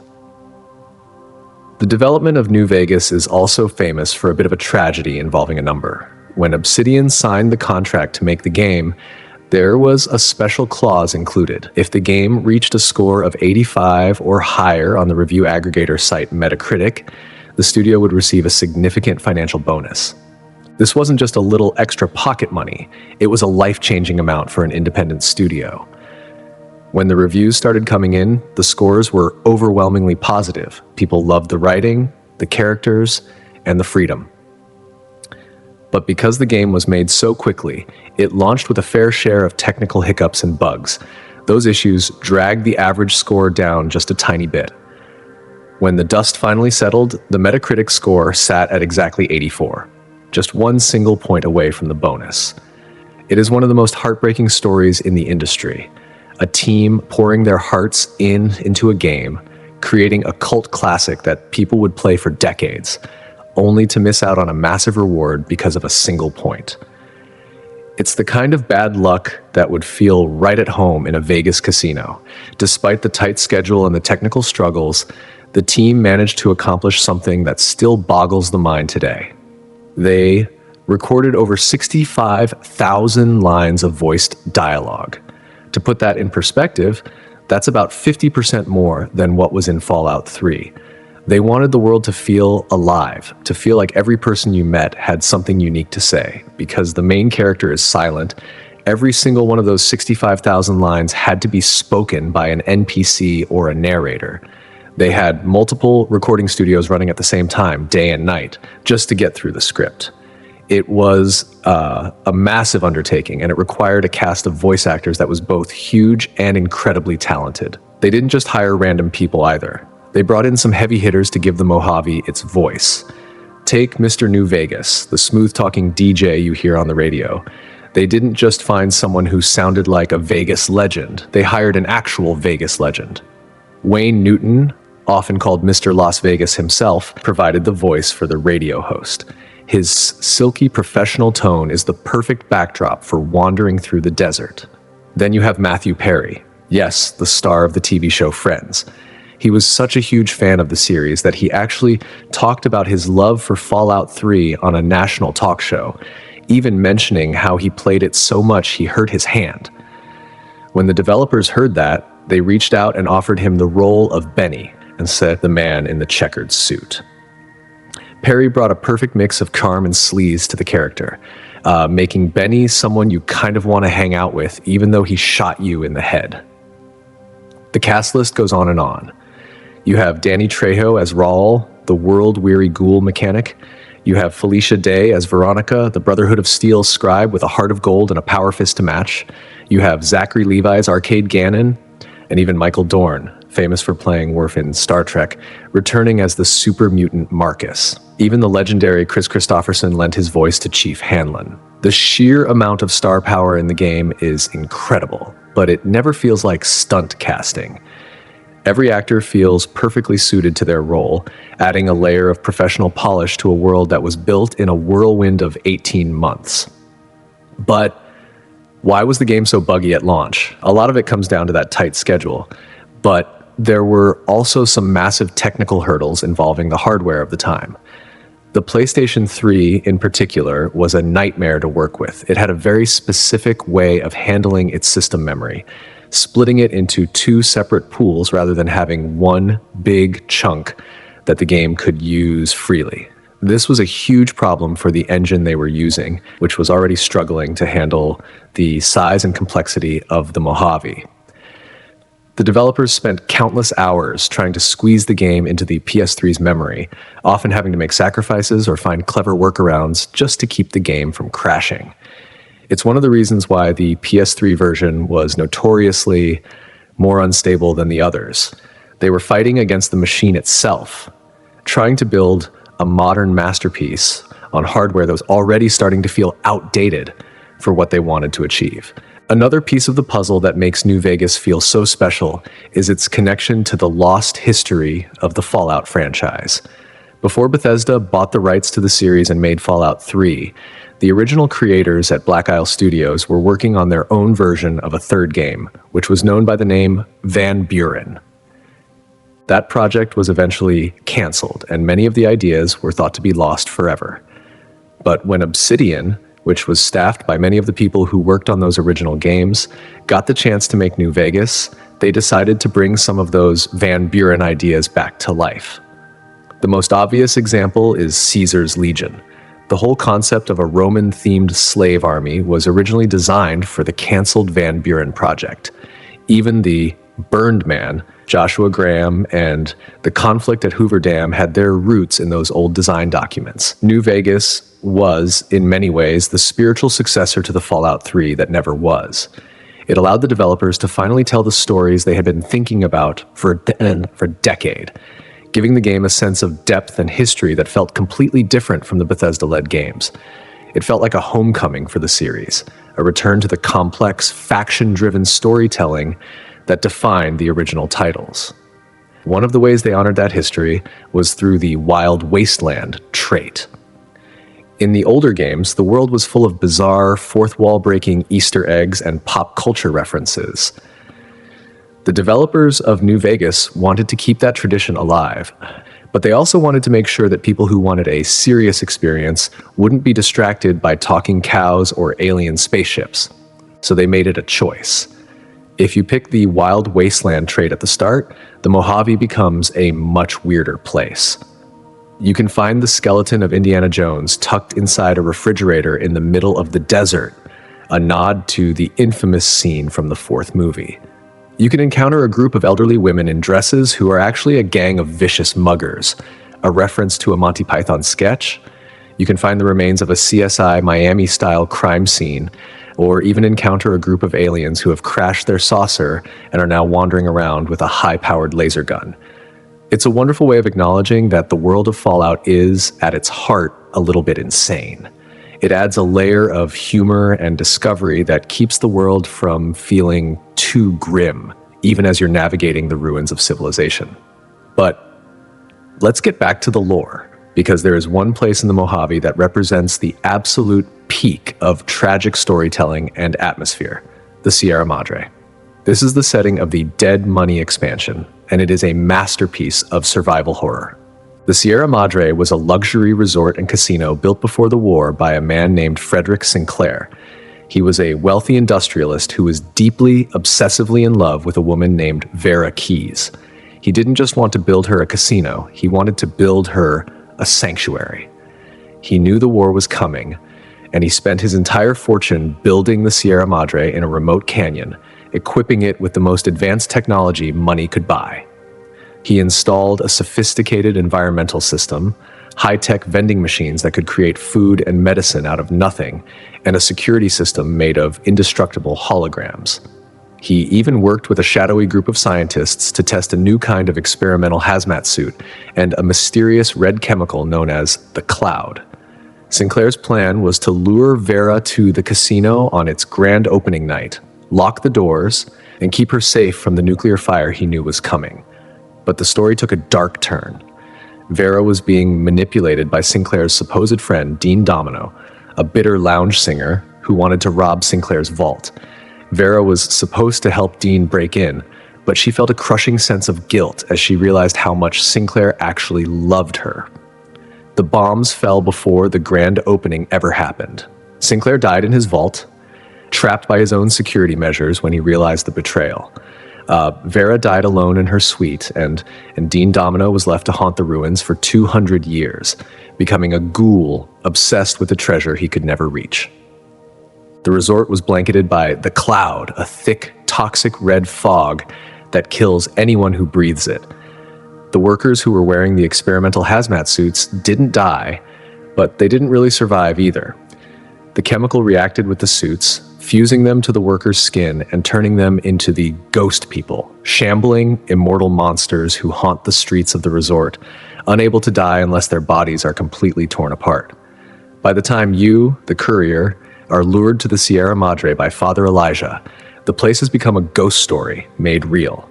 Elijah is a man who was once a high-ranking member of the Brotherhood of Steel, but he became obsessed with the technology hidden in the resort. He wants to use the cloud and the holograms as weapons to cleanse the Mojave of the NCR and the Legion. He collars you and 3 other victims with explosive devices, forcing you to work together to pull off a heist and open the vault. Your companions in this nightmare are just as broken as the resort itself. There's Dog and God, 2 personalities trapped in one super mutant body. One is a mindless beast who follows orders, and the other is a cynical intellectual who hates his own existence. There's Christine, a Brotherhood of Steel assassin who had her voice taken away and her mind fractured by a twisted surgery.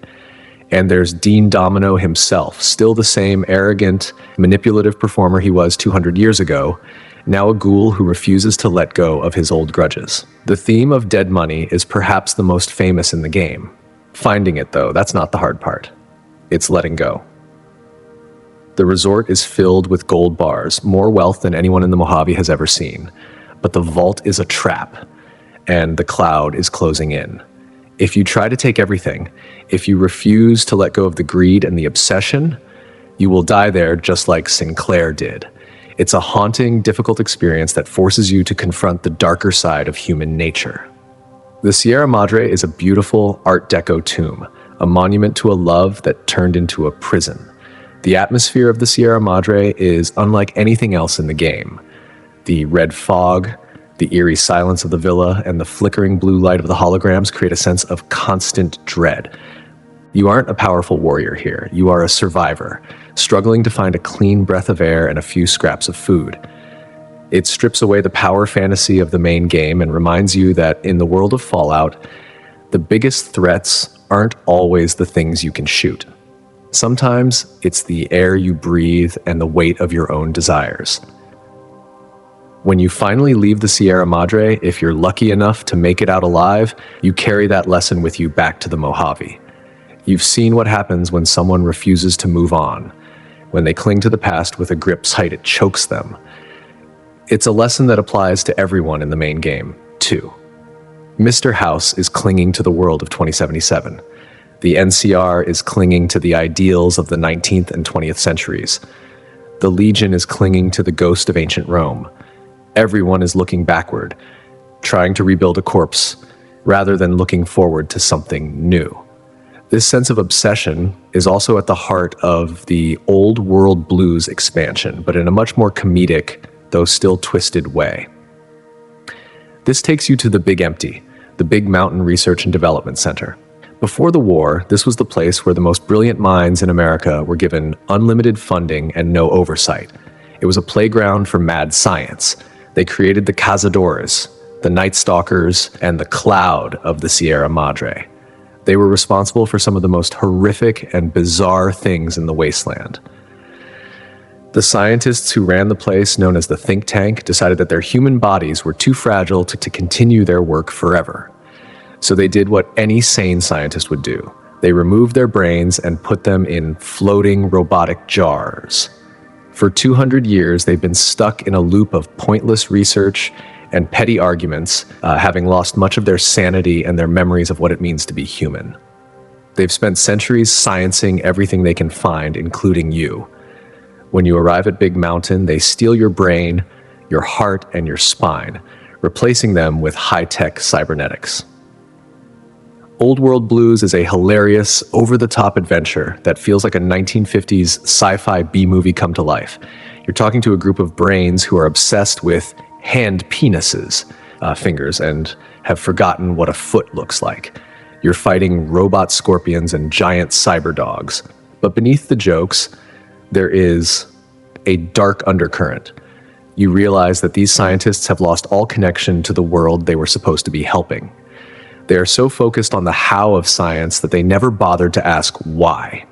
They treat the entire Mojave as a laboratory, and the people living there as nothing more than test subjects. You also discover the history of Ulysses, the man who would eventually become your rival in the Lonesome Road expansion. Ulysses visited Big Mountain before you did, and he was the one who inadvertently woke the think tank up from their stupor, leading them to start looking at the outside world again.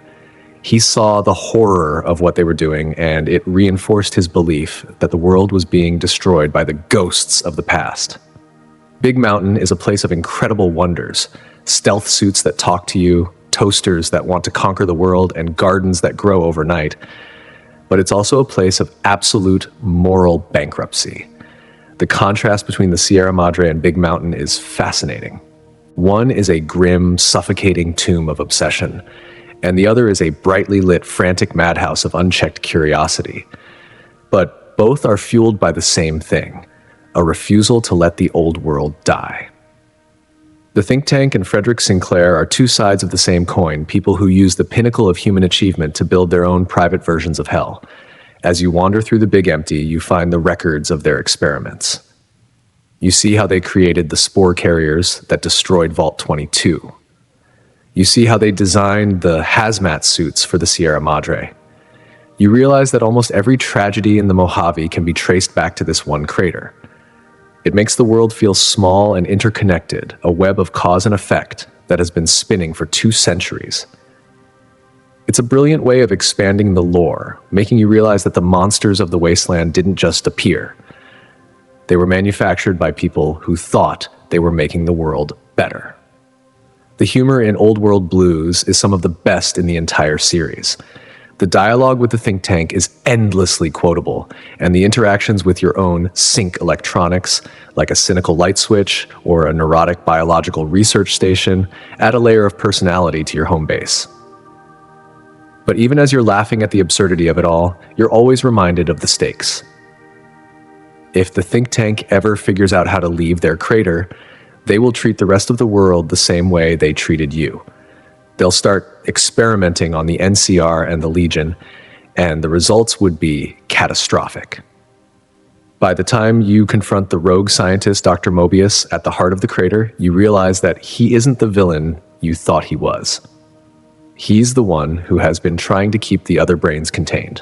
He's been playing the role of the evil overlord, just to give the think tank an enemy to focus on, so they wouldn't turn their attention to the Mojave.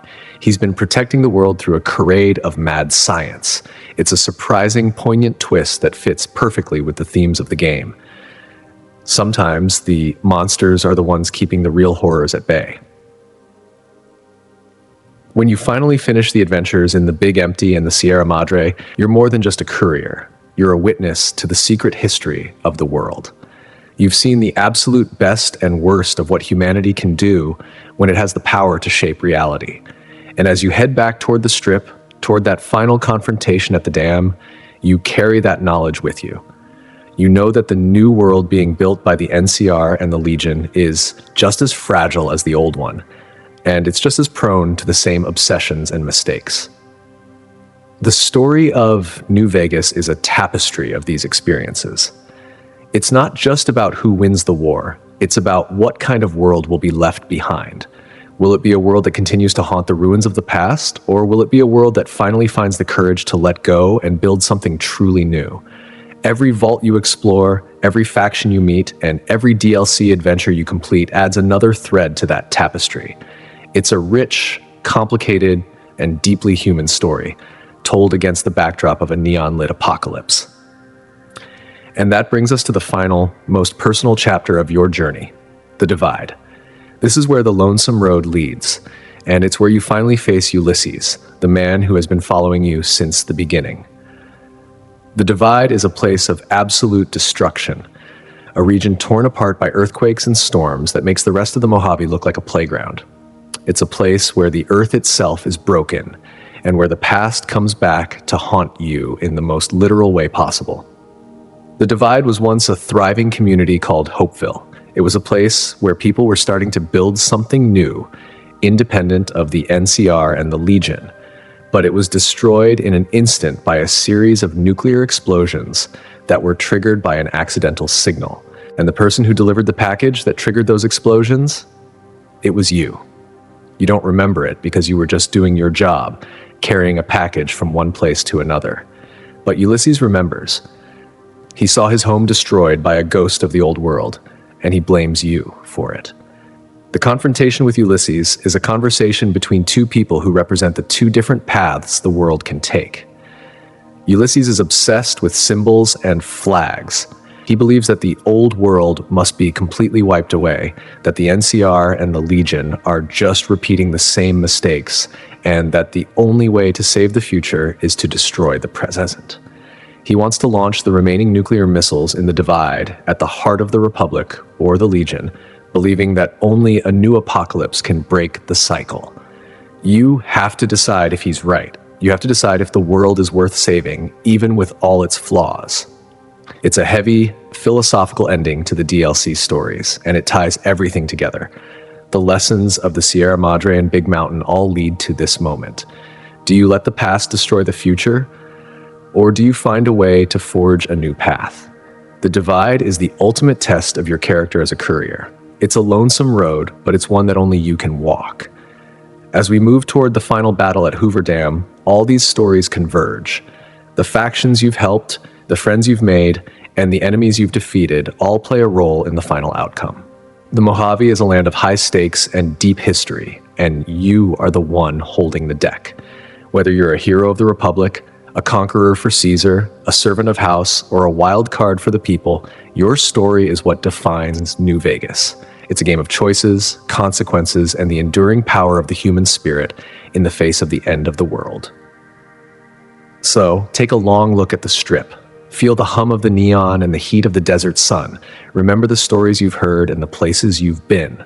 The final act is about to begin, and the world is waiting to see what you'll do. This is New Vegas, and the game is yours to finish. Good luck, Courier. You're going to need it for the road ahead.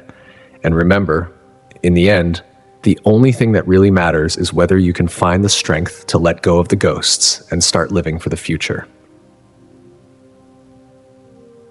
The journey doesn't truly end at the dam, though. The legends of the Courier will persist long after the dust has settled. People will talk about the man or woman who walked out of a grave and changed the world. They'll talk about the robot who followed them, the companions who stood by them, and the choices they made that shaped the destiny of millions.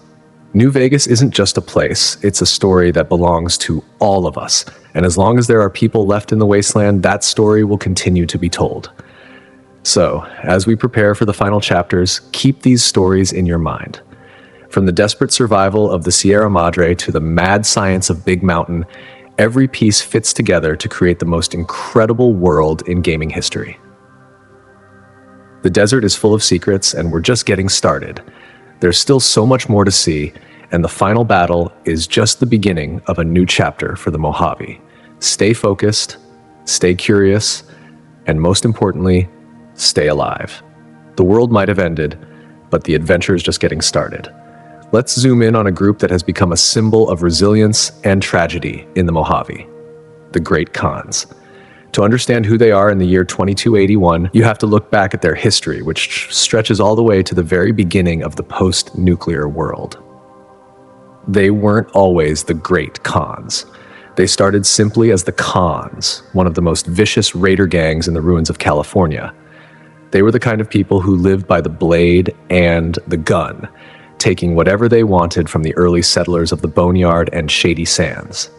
But their history is a cycle of being destroyed and rising again, like a flame that keeps getting snuffed out only to reignite in the dark. Every time a hero of the wasteland, like the Vault Dweller or the Chosen One, Crozend, crushed them, a few survivors would crawl away into the desert, rebuild their strength, and take on a new name. They were the new Khans for a while, and eventually they became the Great Khans. They transitioned from being simple raiders into a proper tribe. They developed their own culture, their own rituals, and a fierce sense of family. By the time they reached the Mojave, they weren't just looking for people to rob, they were looking for a home. But they brought their old habits with them, and that led to a direct collision with the expanding NCR. The Great Khans used to live right on the edge of the Las Vegas ruins, but when Mr. House woke up and decided to clean up his city, he didn't want a tribe of drug-cooking warriors on his doorstep. He used his robots to push them out, and the Khans ended up settling in a place called Bitter Springs. This was a beautiful, secluded valley with a reliable water source, a perfect place for a tribe to finally settle down and raise their children in peace. But the Khans kept raiding the NCR caravans that were moving into the area. They saw the NCR as just another empire trying to steal their land, and they fought back the only way they knew how. This led to the event that defines the Khans today, the Bitter Springs Massacre of 2278.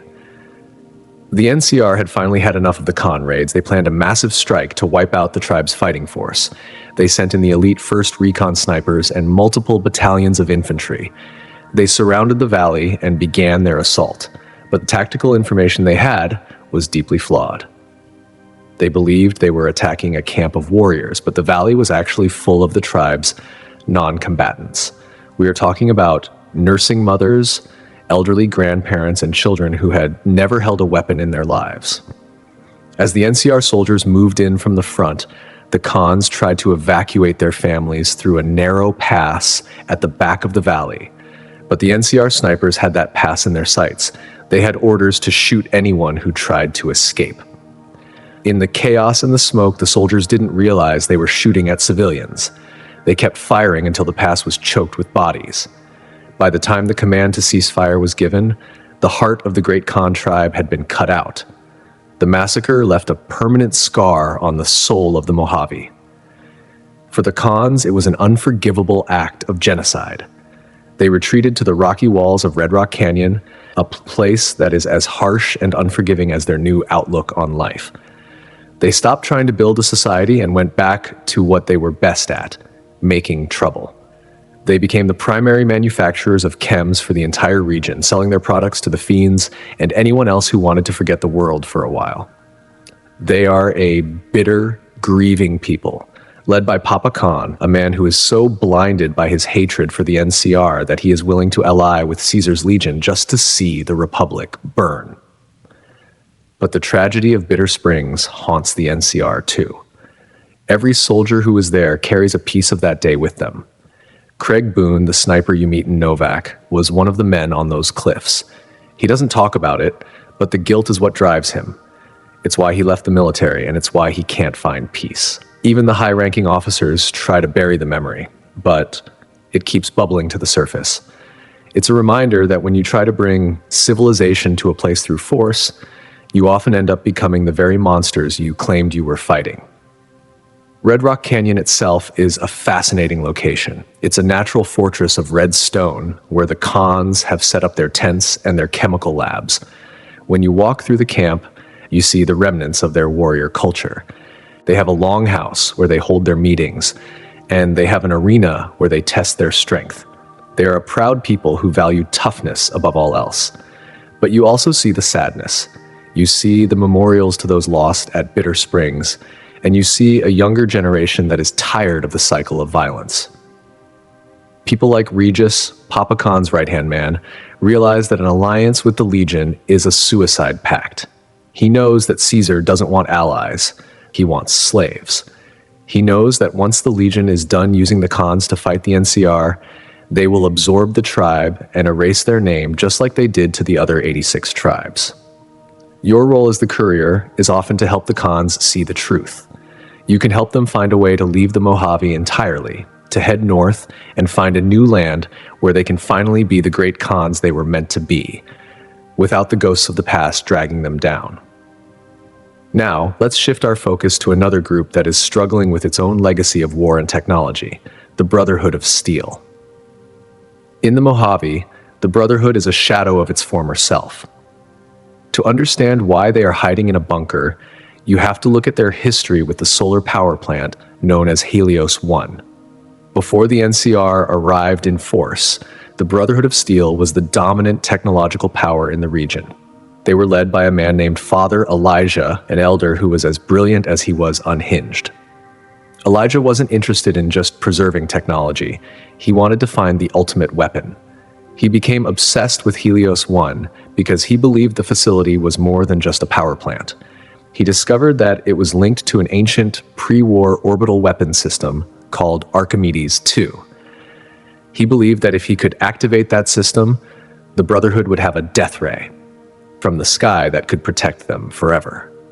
The NCR also wanted Helios 1, but for a different reason. They needed the electricity to power the Strip and their growing settlements. This led to the Battle of Helios 1 in 2076, a conflict that the Brotherhood would come to remember as Operation Sunburst. It was a classic example of a small, elite force being overwhelmed by sheer numbers. The Brotherhood had the power armor, the laser rifles, and the training, but the NCR had thousands of soldiers willing to die for the plant. Elijah refused to retreat.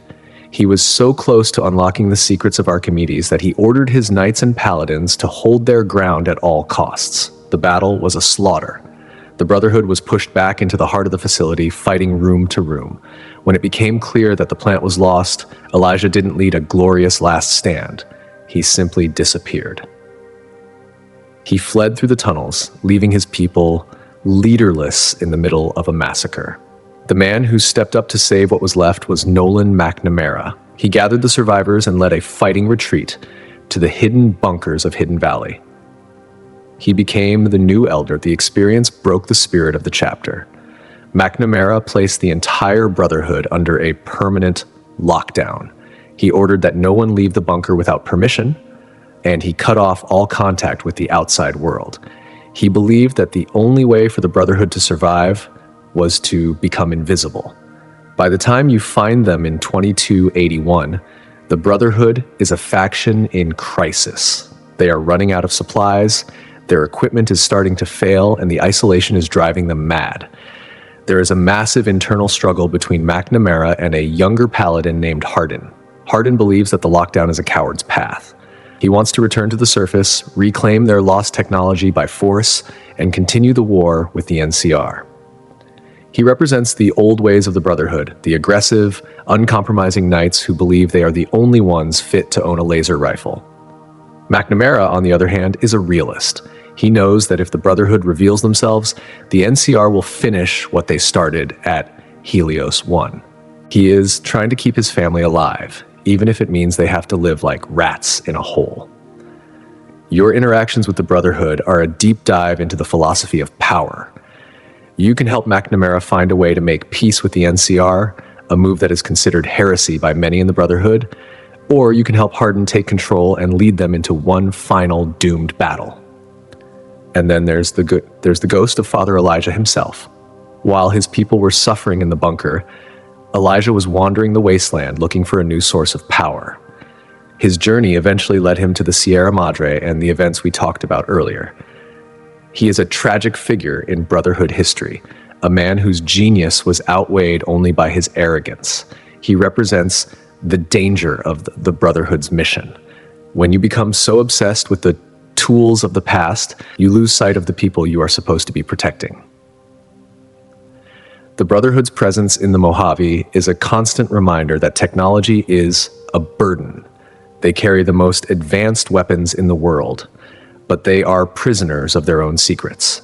They are so afraid of the world that they have forgotten how to live in it. People like Veronica, the scribe who travels with you, are the only ones trying to bridge the gap. She sees the beauty of the Brotherhood's ideals, but she also sees the tragedy of their stubbornness. She wants the Brotherhood to have a future, not just a past. Speaking of the past and its impact on the present, we have to talk about the economic powers that keep the Mojave running. War is expensive, and both the NCR and Mr. House rely on massive trading companies to keep their empires fueled.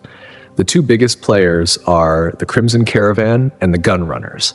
The Crimson Caravan is a legendary organization that dates back to the very first Fallout. They are led in the Mojave by Alice McLafferty, a woman who is as cold and calculated as Mr. House himself. The caravan isn't just about moving goods, it's about control. They want to be the only game in town. McLafferty is currently working on a secret plan to eliminate her competition by any means necessary, including corporate sabotage and even murder. She represents the capitalist side of the NCR's expansion. While the soldiers are fighting for the flag, the caravan is fighting for the bottle caps. They are a reminder that even in a nuclear wasteland, the laws of the market are still in effect. On the other side, you have the gun runners. They are the primary manufacturers of high-quality weapons in the Southwest. They operate out of a massive, fortified factory just outside the Strip. They are so protective of their manufacturing secrets that they won't even let their own customers inside the facility. They deal exclusively through a robot named Vendortron, who stands behind a thick sheet of bulletproof glass. The gun runners are an interesting group because they are almost like a neutral power. They sell to anyone who has the caps. They provide the hardware that fuels the wars of the Mojave, and they profit from every bullet fired. They are a reflection of the pre-war military-industrial complex, reborn in a world that never stopped wanting better ways to kill. Their factory is a marvel of post-war engineering, showing that if you have enough resources and enough focus, you can rebuild the old world's industrial might. But not everyone is a part of these massive organizations. Most people in the Mojave are just independent traders, farmers, and scavengers trying to survive in the cracks. Places like the 188 Trading Post show the human side of the economy.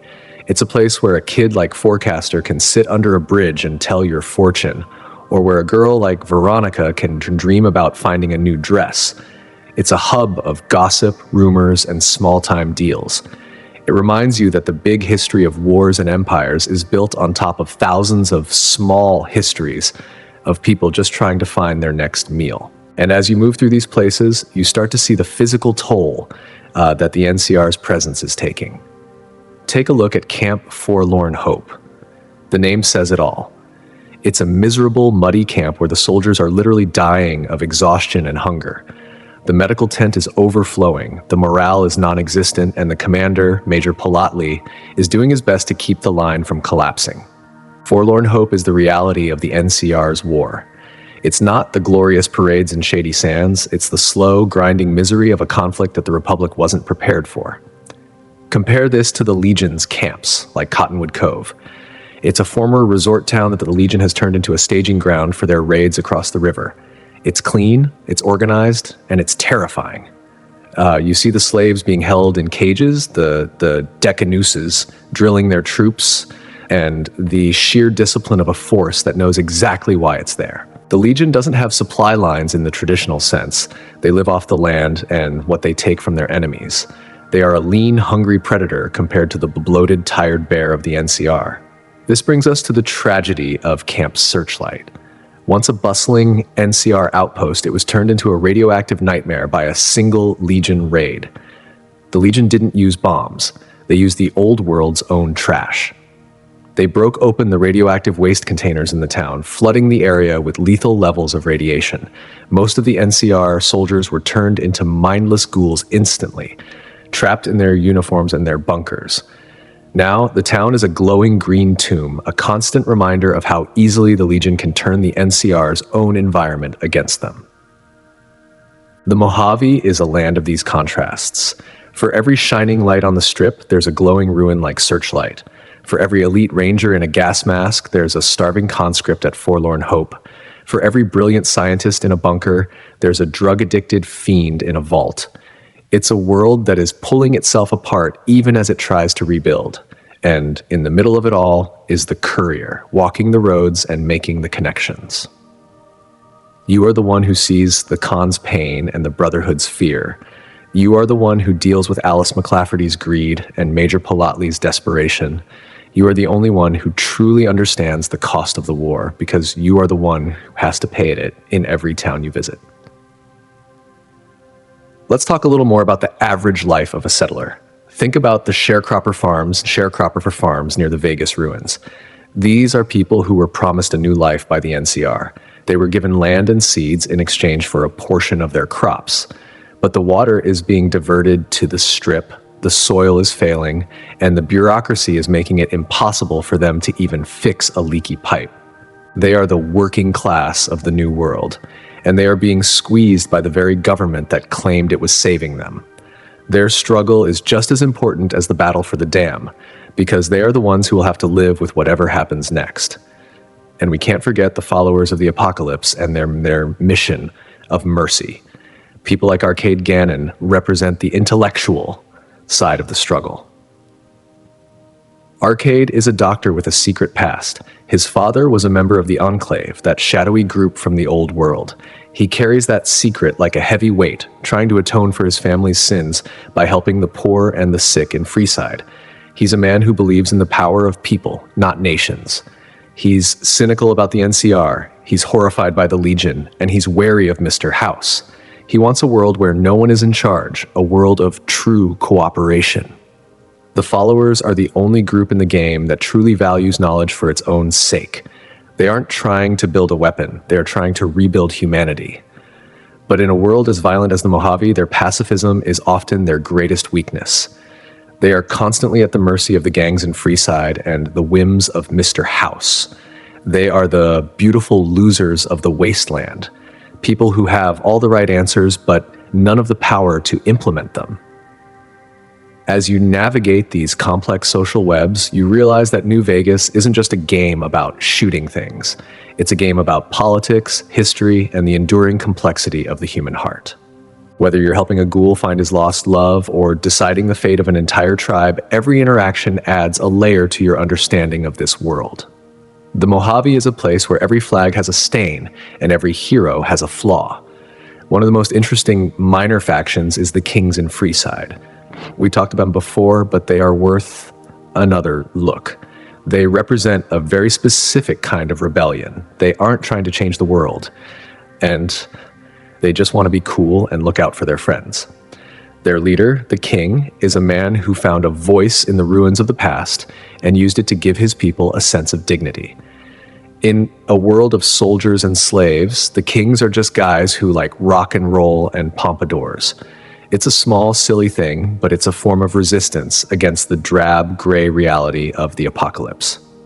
Then you have the Van Graffs, the family of energy weapon dealers in Freeside. They are the dark side of the Mojave economy. They deal in plasma rifles and laser cannons, and they aren't afraid to use them on their own customers if the price is right.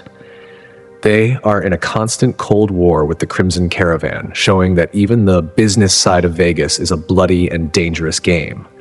They represent the Wild West aspect of the Strip, the idea that if you have enough firepower, you can make your own rules. All of these stories converge on the Strip. The Strip is the center of gravity for the entire region. It's the prize that everyone wants, but it's also the place where the most deals are made.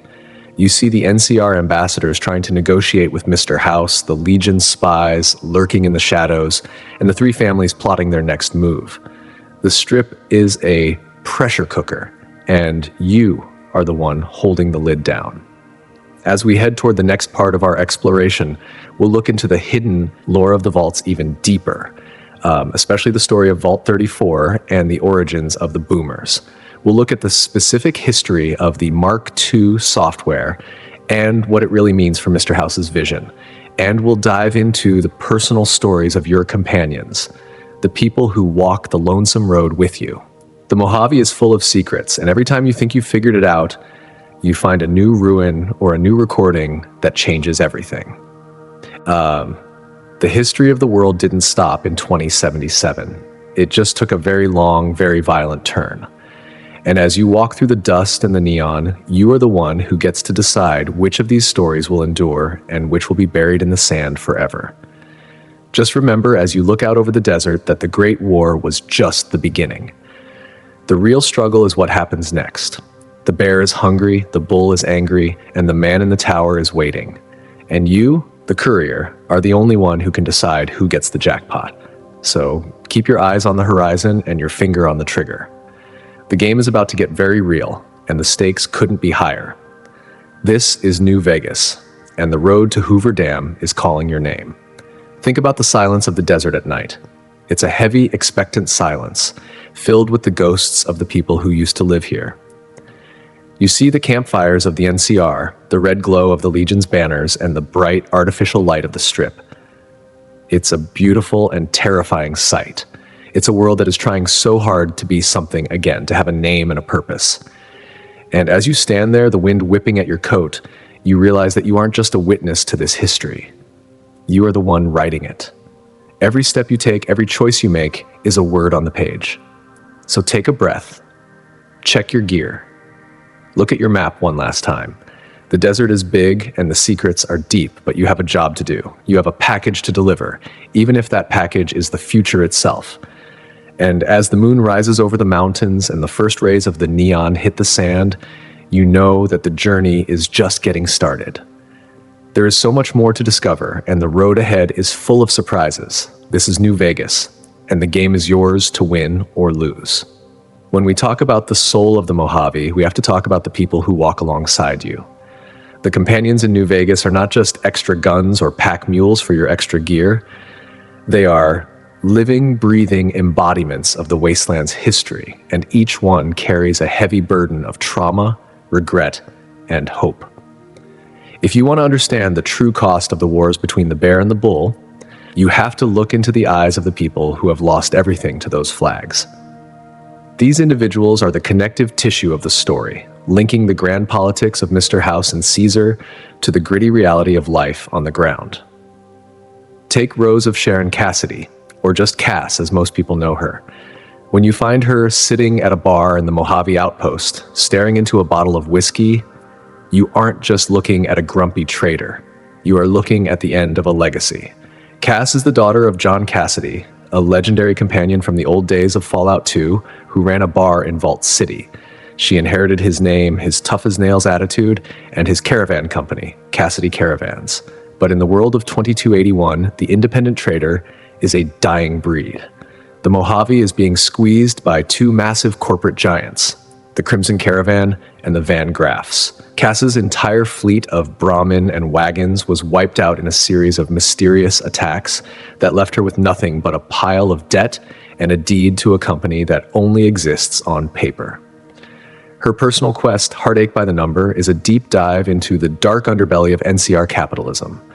As you travel with her, you uncover a conspiracy that goes all the way to the top of the trade world. It turns out that Alice McLafferty of the Crimson Caravan and the Van Graff family at the Silver Rush made a secret alliance. They used their combined power to systematically destroy any independent competition so they could maintain a total monopoly on the roads. They didn't just outcompete Cass. They murdered her people and burned her livelihood to the ground. Cass is a woman caught between her desire for justice and her thirst for revenge. You can help her find a peaceful way to bring them down by gathering evidence for the NCR courts, a slow and often frustrating process, or you can let her loose with a shotgun to settle the score the old-fashioned way. Her story represents the struggle of the small individual against the faceless, crushing power of giant organizations that view human lives as nothing more than numbers on a balance sheet. Then there is Craig Boone, perhaps the most tragic figure in the entire Mojave. We've touched on him before, but his layers go much deeper than just being a sniper in a dinosaur. Boone is the personification of the NCR's dirty laundry. He was a member of the 1st Recon, the elite sharpshooters of the Republic. These were the men who were told to be the eyes and the long-range sting of the bear. But being the eyes of an empire means seeing things you can never unsee. When Boone talks about Bitter Springs, he isn't just talking about a battle, he's talking about the moment his soul died. He was there on the ridge, looking through his scope, following orders to eliminate all hostiles. In the smoke and the shouting, the line between a warrior and a child vanished. He pulled the trigger over and over, and when the sun finally went down, he realized he had been part of a massacre. That trauma followed him home and infected his marriage to Carla. He loved her with a quiet, desperate intensity, but he couldn't escape the shadows of his past. When she was taken by Legion slavers, the world gave him one final, cruel choice. He knew the Legion's reputation. He knew that if he didn't reach her in time, her life would be a living hell of abuse and degradation. When he tracked the slave caravan and realized he couldn't fight them all, he did the only thing he thought was merciful. He fired a single perfect shot from his rifle. He killed the woman he loved to save her from Caesar. Boone is a man who is essentially waiting to die, seeking a good way to go out that might somehow balance the scales of all the blood on his hands. Traveling with him isn't just about having a great sniper at your back. It's about watching a man struggle with the weight of a conscience that won't let him rest. On the other end of the spectrum, you have Arcade Gannon, the intellectual doctor of the followers of the apocalypse. Arcade is witty, cynical, and highly educated, but he hides a heritage that would get him killed in almost any part of the NCR.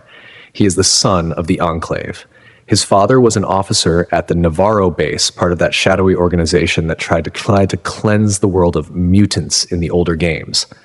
When the NCR destroyed the Enclave out west, Arcade was just a child. He grew up on the run, shielded by a small group of veterans who had abandoned the Enclave's genocidal ideology but couldn't escape their history. Arcade's struggle is one of identity. He loves the followers because they represent the best of humanity: mercy, knowledge, and selflessness. But he knows that the followers are often too weak to make a real difference in a world of monsters. He looks at the NCR and sees a corrupt, failing democracy that reminds him too much of the old world that fell in 2077. He looks at Caesar, who, remember, was also once a follower, and he sees the ultimate betrayal of knowledge. Arcade's quest for Auld Lang Syne allows you to reunite those old Enclave veterans for one last flight in their legendary power armor. It is a moment of closure, not just for the veterans, but for Arcade himself. He has to decide if he will live his life as a shadow of the past or as a man of the future. He represents the intellectual cost of the apocalypse, the burden of knowing too much and feeling too little power to change the course of history. Then we have the non-human companions, who bring their own unique perspectives to the Mojave. Raul Tejada is a ghoul who has lived for over 200 years. He was a young man in Mexico City when the bombs fell, and his life since then has been a long, slow march of loss. He lost his family in the fires, he lost his sister Rafi to a group of raiders he couldn't stop in time, and he lost his sense of purpose as the world turned into a desert. By the time you find him locked in a room at Black Mountain, he has resigned himself to being a simple mechanic, a nobody who just wants to fix things until he finally falls apart. Raul's story is told through his sarcasm and his weary observations about the smoothskins and their silly wars. But through his quest, Old School Ghoul, you can help him realize that his age isn't a weakness. It's a source of wisdom. He remembers the world before the war, and he has seen empires rise and fall a dozen times. He is a vaquero, a legendary gunslinger who hung up his pistols because he was tired of the violence. You can encourage him to pick them back up and become a legend once again, or you can support his choice to live a quiet life of peace. Raul reminds us that the apocalypse didn't just end lives, it stretched them out across centuries of grief, and that survival is a choice you have to make every single day. Lily Bowen, the Nightkin grandma, is perhaps the most heart-wrenching companion of all. She was once a sweet old woman living in Vault 17 before she was captured by the Master's army and turned into a super mutant. The transformation stripped away her beauty and her memories, but it couldn't completely destroy her grandmotherly spirit. She wears a sun hat over her massive green head and carries a vertibird blade that she calls her grandkid's toy. She suffers from severe schizophrenia, a side effect of the stealth devices the Nightkin use. She hears a voice in her head she calls Leo, which is a manifestation of her own violent impulses triggered by the transformation. Lily's personal quest involves her medication. She has a recording of her grandchildren from before the war, a tiny distorted fragment of her former life that she plays over and over. She has to take medicine to keep Leo in check, but the medicine also suppresses her memories. If she takes a full dose, she becomes calm but forgets who her family was. If she takes a half dose, she stays confused and unstable. If she stops taking it, she regains her memories, but eventually succumbs to the madness of Leo. Lily represents the total loss of self that the wasteland can inflict. She is a monster on the outside and a grandmother on the inside, trapped in a body that was designed for war, but a heart that was designed for love. And who could forget the two loyal companions who don't speak in words, but say so much through their actions? EDE, the Enhanced Sensors Eyebot, is more than just a floating metal sphere with a laser.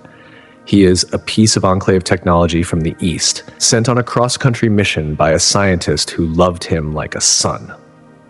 EDE carries hidden records within his systems that reveal the story of his journey from Adams Air Force Base to the Mojave. He is a symbol of the lost technology of the old world, a little piece of high-tech history wandering through the dust. Then there is Rex, the cyber dog who belonged to the king of Freeside. Rex is over 200 years old, a mechanical hound with a transparent brain case who has served many masters, including a group of Legion soldiers in his youth. Rex is literally dying because his ancient brain is failing.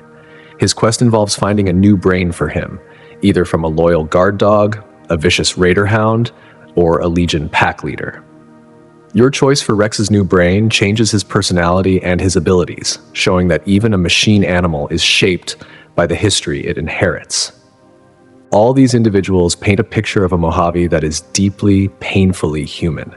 They aren't just background characters, they are the reasons you fight.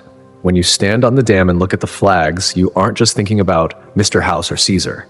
You are thinking about Cass's lost caravan, Boone's dead wife, Arcade's secret past, and Lily's forgotten grandkids. You are fighting for the people who have been broken by the world and are trying to glue the pieces back together.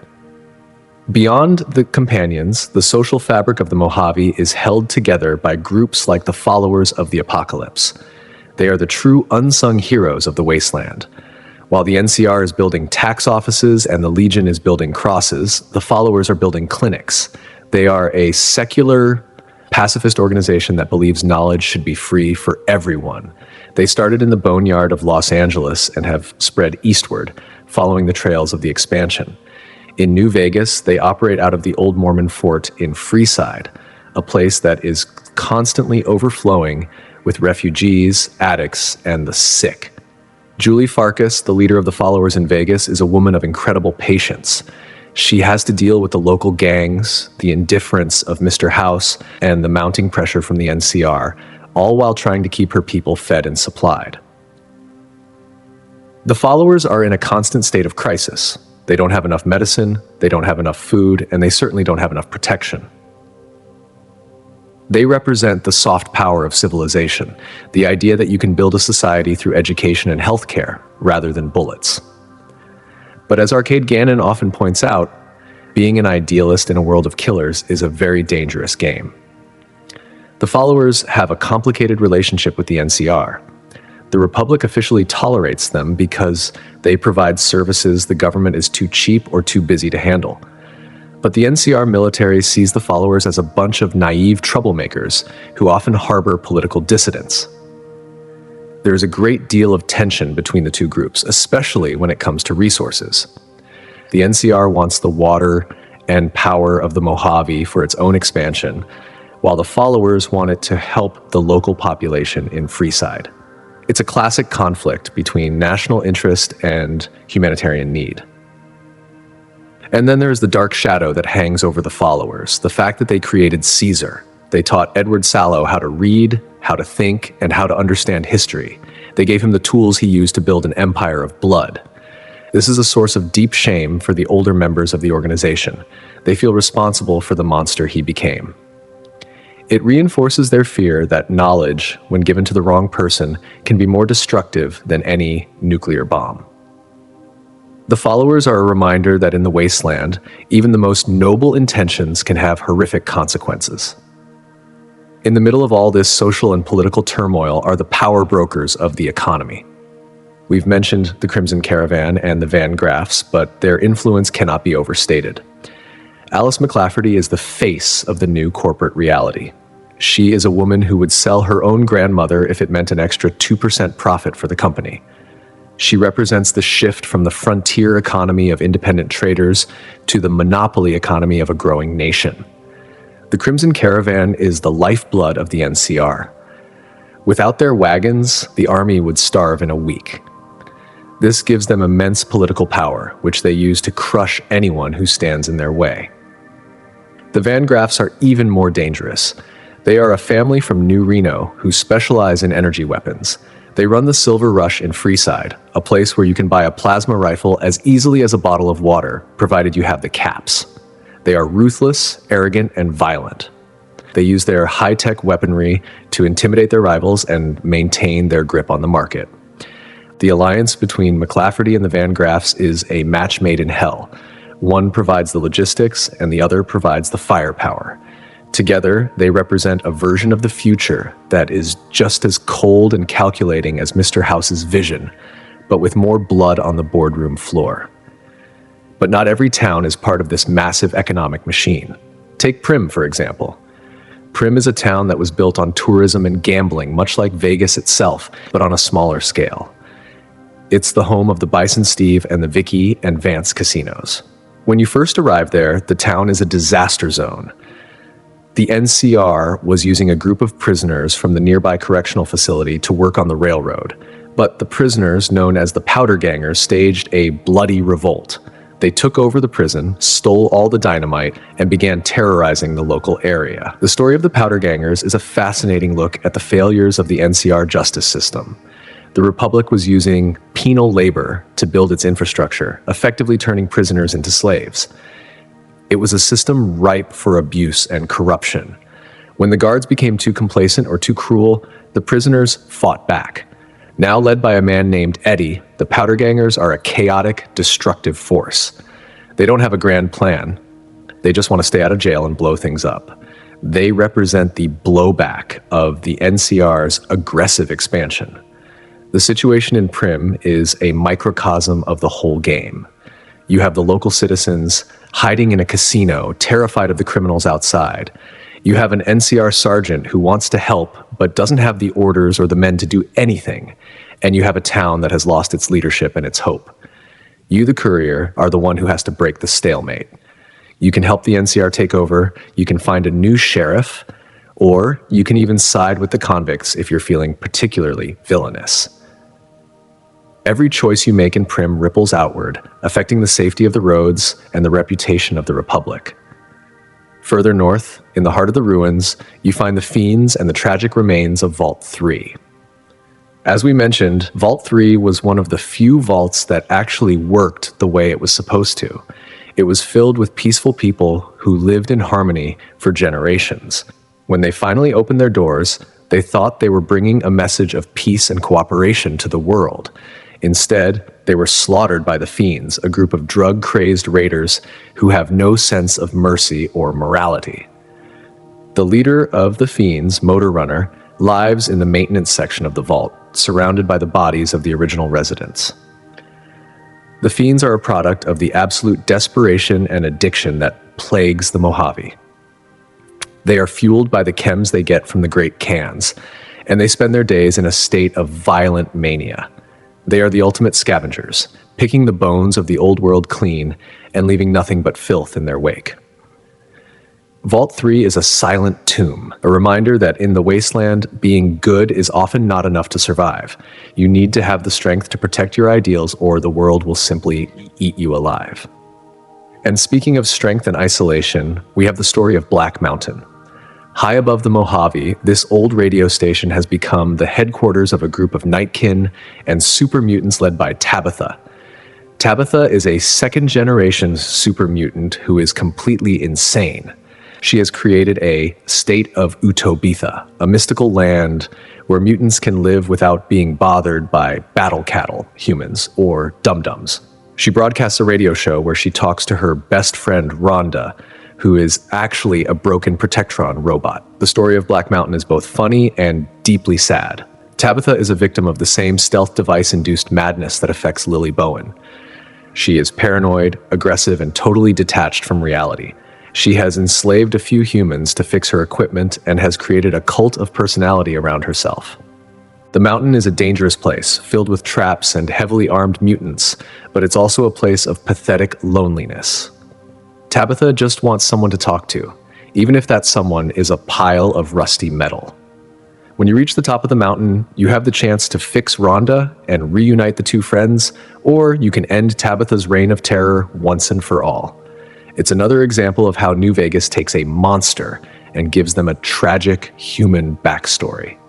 The environment of the Mojave itself is a character in the story. The land is harsh, beautiful, and full of history.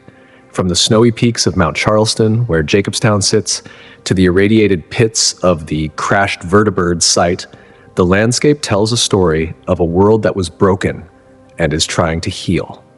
You see the skeletons of the old world everywhere, the rusted cars on the highway, the collapsed billboards for companies that no longer exist, and the hollowed out shells of houses that were once homes.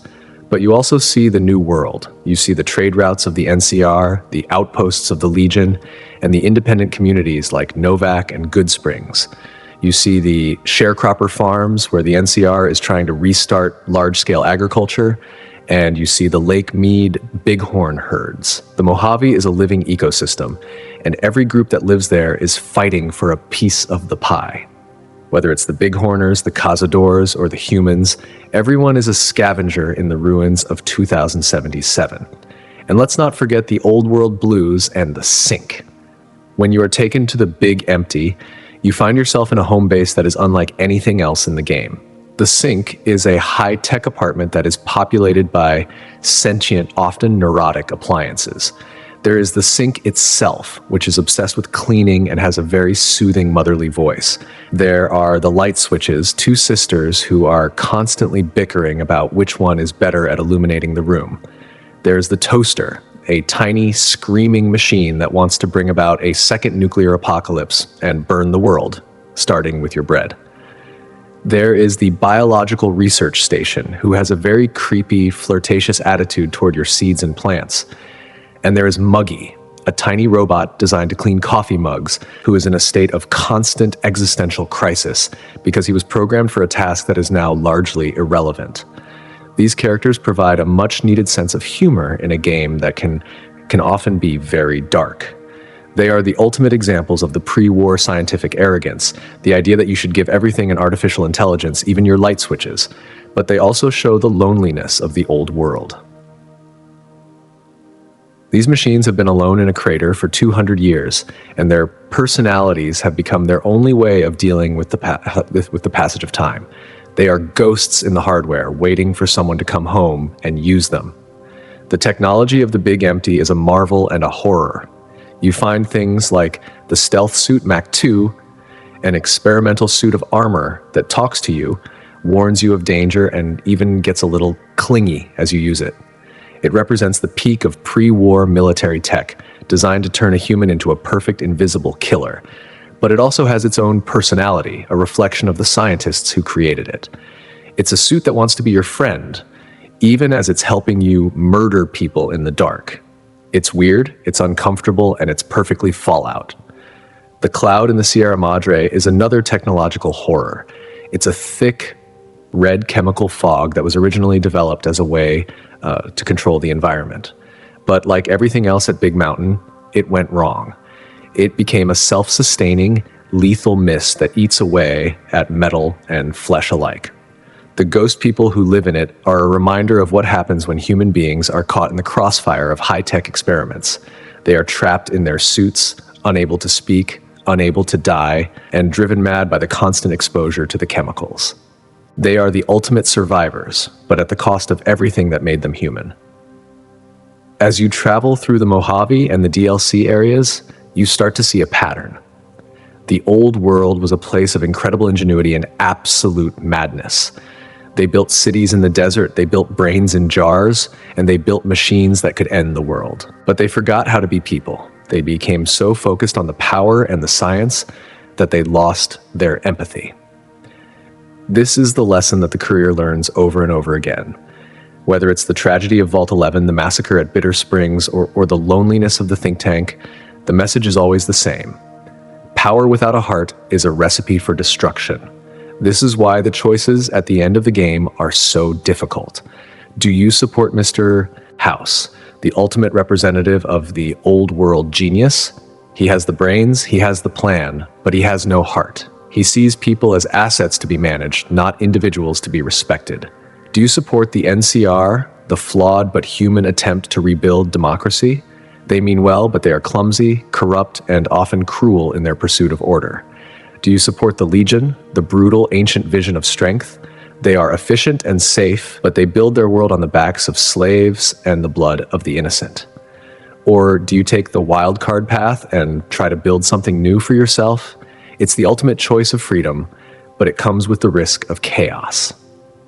The Mojave is a land of high stakes, and the jackpot is the future of humanity. You are the one holding the cards, and the final hand is about to be dealt. The soldiers are at the dam, the robots are in the basement, and the people of the wasteland are watching and waiting. They don't have a voice in the halls of power, but they are the ones who will have to live with the consequences of your decisions. Whether you are a hero, a villain, or just a man trying to find his way home, the Mojave will remember your name. As we look toward the final confrontation at Hoover Dam, we have to remember the people we've met along the way. We have to remember Cass's whiskey and Boone's rifle. We have to remember Lily's grandkids and Arcade's enclave armor. We have to remember the King's pompadours and the followers' clinics. These are the things that make the Mojave worth saving. These are the sparks of humanity in the dark, the small lights that refuse to go out. And as you stand on the ridge and look out over the river, you know that the Great War was just the prologue. The real story is what you do next. So check your equipment one last time. Make sure your companions are ready. Look at the stars over the desert and remember where you came from. The road has been long and the path has been blood-stained, but you are finally here.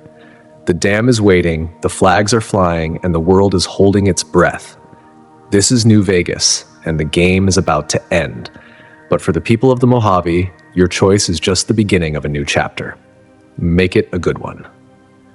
While we have spent a great deal of time looking at the grand armies and the neon lights of the Strip, there is a much more personal story that ties everything together.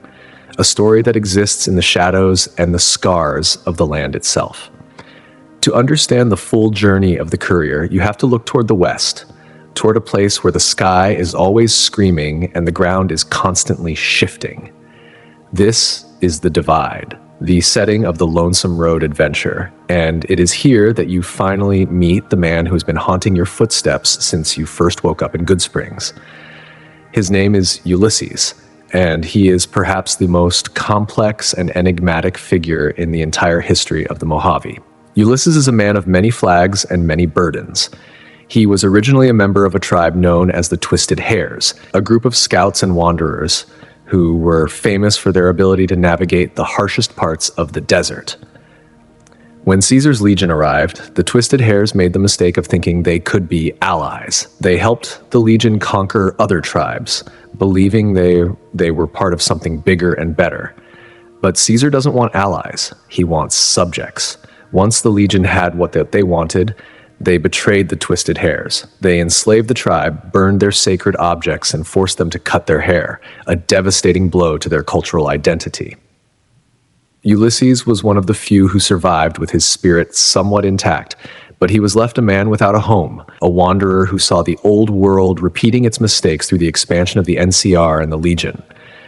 He became a frumentarius for Caesar, a spy who traveled across the wastes looking for secrets. It was during these travels that he found a community that actually gave him hope. It was a place called the Divide, a collection of small towns like Hopeville and Ashton that were starting to build something independent, something that didn't rely on the corrupt politics of the Republic or the brutal slavery of the Legion. He saw a new nation forming, a place where people were living for the future rather than the past. But then, tragedy struck. The Divide was destroyed in an instant by a series of massive nuclear explosions triggered by a signal from a package. And the person who delivered that package? It was you. This is the great revelation of the Courier's past. Before the events of the game, you were a regular courier working the long routes. You brought a package from the NCR territories to the Divide, never knowing that it contained a piece of ancient technology from the Big Mountain facility. That device carried a signal that woke up the dormant nuclear missiles buried in the silos beneath the Divide. The resulting explosions tore the land apart, creating a hellscape of radiation, earthquakes, and endless storms. Ulysses watched his new home burn, and he blames the Courier for being the ghost who brought the end of the world to his doorstep. He sees you as a force of nature, a person whose simple actions have the power to destroy nations without even trying. The Divide today is a place of absolute nightmare. The wind is so strong that it literally flays the skin off your bones, and the radiation has created a new kind of horror known as the marked men. These are former NCR and Legion soldiers who were caught in the initial blasts. Their skin was stripped away by the radioactive winds, but they refused to die. They are kept alive by the very radiation that tortures them, their muscles and nerves exposed to the air. They are driven mad by the pain and the loss of their identities, and they haunt the ruins of the Divide, fighting a war that ended years ago. They are a physical representation of the scars of the wasteland, people who have been literally reshaped by the violence of the old world. The confrontation with Ulysses at the end of the Lonesome Road is not a typical boss fight. It is a philosophical debate about the nature of responsibility and the power of symbols. Ulysses is obsessed with the idea of the flag. He believes that the NCR and the Legion are just ghosts of dead ideas, and that as long as people keep following them, the world will keep burning. He wants to use the remaining nuclear missiles in the silos to strike at the heart of the NCR or the Legion, believing that the only way to save the future is to completely erase the present. You have to convince him that even a broken world is worth saving, and that the choices of a single individual, even a lowly courier, can be a force for healing rather than just destruction. This theme of personal responsibility is what makes New Vegas stand out from other games. It's not just about saving the world, it's about understanding your place in it. The game reminds us that the big history we see in books is made of millions of small choices made by regular people. Whether you are delivering a package, choosing a sheriff for a town, or deciding the fate of a nuclear arsenal, you are the one writing the story. The Divide is the ultimate test of that idea, forcing you to look at the wreckage of your own past and decide what kind of future you want to build. But let's talk about another place where the past and the future collided in a violent way. Vault 34. This is the origin story of the Boomers, the tribe of artillery-loving isolationists we met at Nellis Air Force Base. Long before they were the kings of the sky, the Boomers were just regular vault dwellers living in a place that was designed to be a powder keg.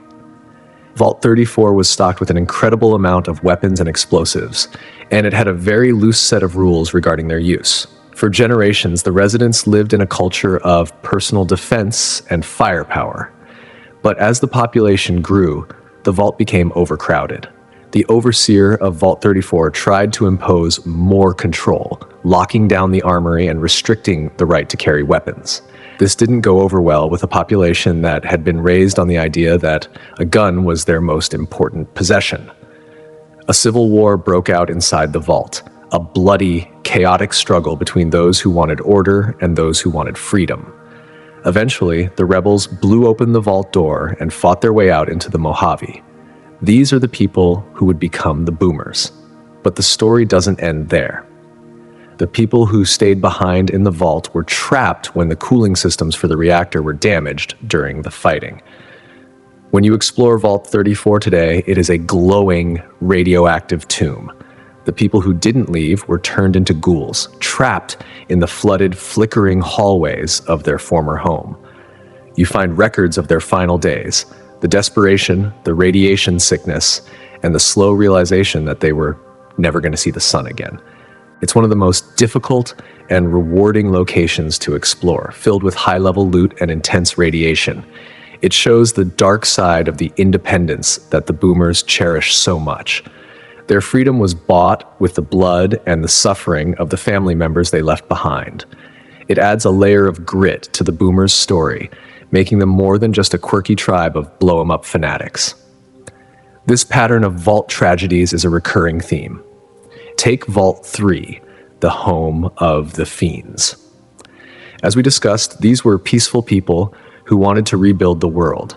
They had everything they needed: tools, seeds, and a positive outlook. But they were destroyed because they were too naive for the world they were entering. They thought that a friendly greeting and an offer of trade would be enough to win over their neighbors. They didn't realize that in the Mojave, kindness is often seen as weakness. The Fiends didn't see a community to join. They saw a buffet of supplies and a warm place to hide from the NCR. The tragedy of Vault 3 is the tragedy of lost innocence, a reminder that the old world ideals of diplomacy and peace don't always work in a land ruled by machetes and chems. Now let's look at the development side of things again. because there are some incredible details about how the game was put together that explain why the lore is so rich. We've mentioned the 18-month development cycle, but we haven't talked about the Van Buren connection in full detail. Van Buren was the internal project name for the original Fallout 3 that was being developed at Black Isle Studios before they went out of business. Many of the key people at Obsidian, like Josh Sawyer and Chris Avallone, were part of that original team. When they got the chance to make New Vegas, they reached into their old filing cabinets and pulled out the ideas they had been dreaming about for years.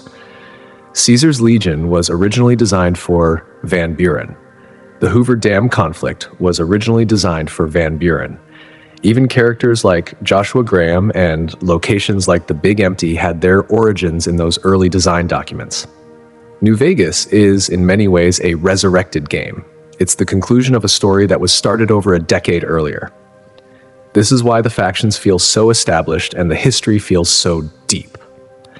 The developers didn't have to invent everything from scratch in 18 months. They were bringing to life a world they had already been living in for years. It's a rare case of a canceled vision finally getting its day in the sun, and it's part of what gives New Vegas its unique, authentic Fallout feel. The voice talent also played a huge role in making this world feel real. We mentioned Matthew Perry as Benny, but did you know that Perry was such a fan that he actually lobbied for a role? He loved the series so much that he wanted to be a part of it, and he brought a genuine passion to the role of the man who starts the whole story. Then there is the incredible Danny Trejo as Raul. Trejo has a voice that sounds like it was seasoned in a desert sandstorm, and he perfectly captures the weary, cynical humor of a man who has lived for 2 centuries. He brings a sense of gravity and history to the character of Raul, making him more than just a companion. He's a witness to the end of the world. And what about Felicia Day as Veronica? She brings a sense of youth and curiosity to the Brotherhood of Steel, a faction that is otherwise very cold and rigid. Her performance makes you care about the survival of the Brotherhood, even when you disagree with their rules. Then you have Michael Dorn as Marcus. Dorn is famous for playing a character who values honor and strength above all else, and he brings those same qualities to the leader of Jacobstown. His voice is a deep, comforting rumble that makes you feel safe even when you're surrounded by 8-foot-tall mutants. The casting in New Vegas is some of the best in gaming history, not because of the names involved, but because of how well those names fit the characters they were playing.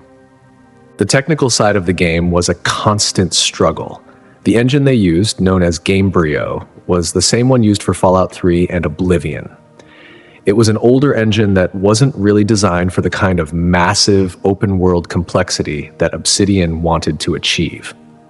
This led to many of the bugs and stability issues that people remember from launch. One of the biggest challenges was the save bloat issue on consoles. As you played the game and made choices, the save file would record more and more info about the state of the world. Eventually, the file would get so large that the consoles couldn't handle it, leading to massive slowdowns and crashes. The developers had to work tirelessly to optimize the way the game recorded your progress, a task that was made even harder by the tight deadline. The PlayStation 3 was a particular headache because of its unique memory architecture. It had 256 megabytes of system memory and 256 megabytes of video memory. The Xbox 360, on the other hand, had 512 megabytes of unified memory that the game could use however it needed.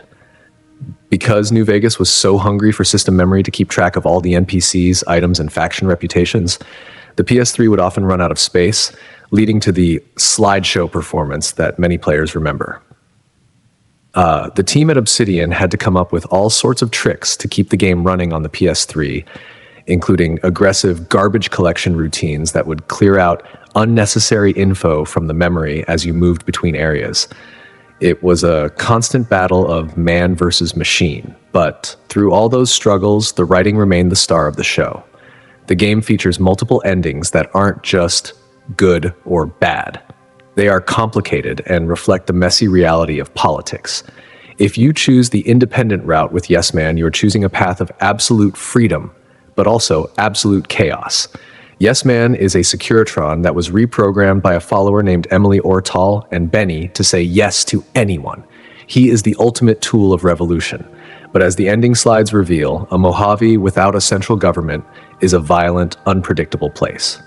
There is a sense of pride in being free, but there is also a sense of fear that the big bear and the bull will eventually come back to reclaim what they lost. If you side with Mr. House, you are betting on the genius of one man to lead humanity back to the stars. House has the vision, the resources, and the technology to rebuild civilization, but he has no interest in democracy. He is a benevolent dictator who views the people of Vegas as customers rather than citizens. His ending is one of cold, efficient progress. The Strip becomes a technological marvel, but the heart of the city is replaced by a machine. It's a future that is safe, but perhaps a bit soulless. It asks the question, what are you willing to give up for a guaranteed future? The NCR ending is the most traditional choice. It's the path of slow, bureaucratic rebuilding. They bring the taxes, the laws, and the corruption of the old world, but they also bring the schools, the hospitals, and the sense of belonging to a nation. It's a messy, imperfect ending that feels the most like real life. The Republic wins the dam, they annex the Mojave, and they start the long, painful process of trying to turn a desert into a state. It's not a glorious victory, but it's a sustainable one, provided they can fix the internal rot that is threatening to pull them apart. And finally, the Legion ending. It is a world of absolute order and absolute cruelty. Caesar's vision is one where the weak are eliminated and the strong are forged into a single, unstoppable force. If the Legion wins, the Mojave becomes a safe place for traders and those who obey, but it becomes a living hell for everyone else. The ending slides for the Legion are some of the most chilling in the game, describing the systematic destruction of cultures and the enslavement of entire populations. It is a piece built on a mountain of bodies, a reminder of what happens when the desire for order outweighs the value of human life. Every one of these endings is shaped by the minor factions you encountered along the way. If you helped the boomers, they might provide air support during the battle. If you made peace between the Khans and the NCR, the tribe might find a new home in the north. If you saved the Brotherhood, they might help defend the dam, or they might become a nuisance for the new government. The ending slides are a legendary part of New Vegas because they show the long-term consequences of your actions. They remind you that you weren't just playing a game, you were shaping a world. One of the most interesting hidden stories in the game is the mystery of the platinum chip and why Benny wanted it in the first place. Benny isn't just a sleazy gangster. He's a man who saw the potential of New Vegas to be more than just a playground for Mr. House. He realized that the chip wasn't just a key to the bunker beneath the fort. It was the programming that could turn the Securitrons into a private army. He wanted to use the chip to kill House and take over the Strip, turning Vegas into an independent power that could stand against the NCR and the Legion. In a way, Benny's plan was the same as the wild card path, but driven by personal ambition rather than a desire for freedom. He was the first one to realize that the game was rigged, and he tried to change the rules. The Wild Wasteland trait we mentioned earlier also adds some fascinating layers to the world that are easy to miss. For example, if you have the trait, you can find a small camp in the desert where two skeletons are lying near a burned-out house. Their names are Owen and Beru, a clear reference to the family of Luke Skywalker from Star Wars. It's a small, morbid joke that fits perfectly with the desolate feel of the Mojave. Or you might encounter Stacy, Fifi, and X, three elderly women who are actually a gang of vicious muggers. It's a nod to a famous Monty Python sketch, and it's a reminder that even in the apocalypse, some people never lose their sense of humor, or their desire to rob you. The lore of New Vegas is a collection of these moments, some big, some small, all of them contributing to a world that feels incredibly dense. Think about the Sunset Sarsaparilla legend. We talked about the Star Caps, but did you know that the company was actually a rival to Nuka-Cola? Before the war, Nuka-Cola was the massive corporate giant that dominated the market, but Sunset Sarsaparilla held its own in the West through a combination of local loyalty and that famous and deadly marketing campaign. The factory you visit is filled with records of the company's history, showing how they struggled to stay relevant in a world that was increasingly dominated by corporate monopolies. It's a small bit of economic history that adds a lot of flavor to the world. And what about the followers of the apocalypse? They are often seen as the good guys, but they have a dark side too.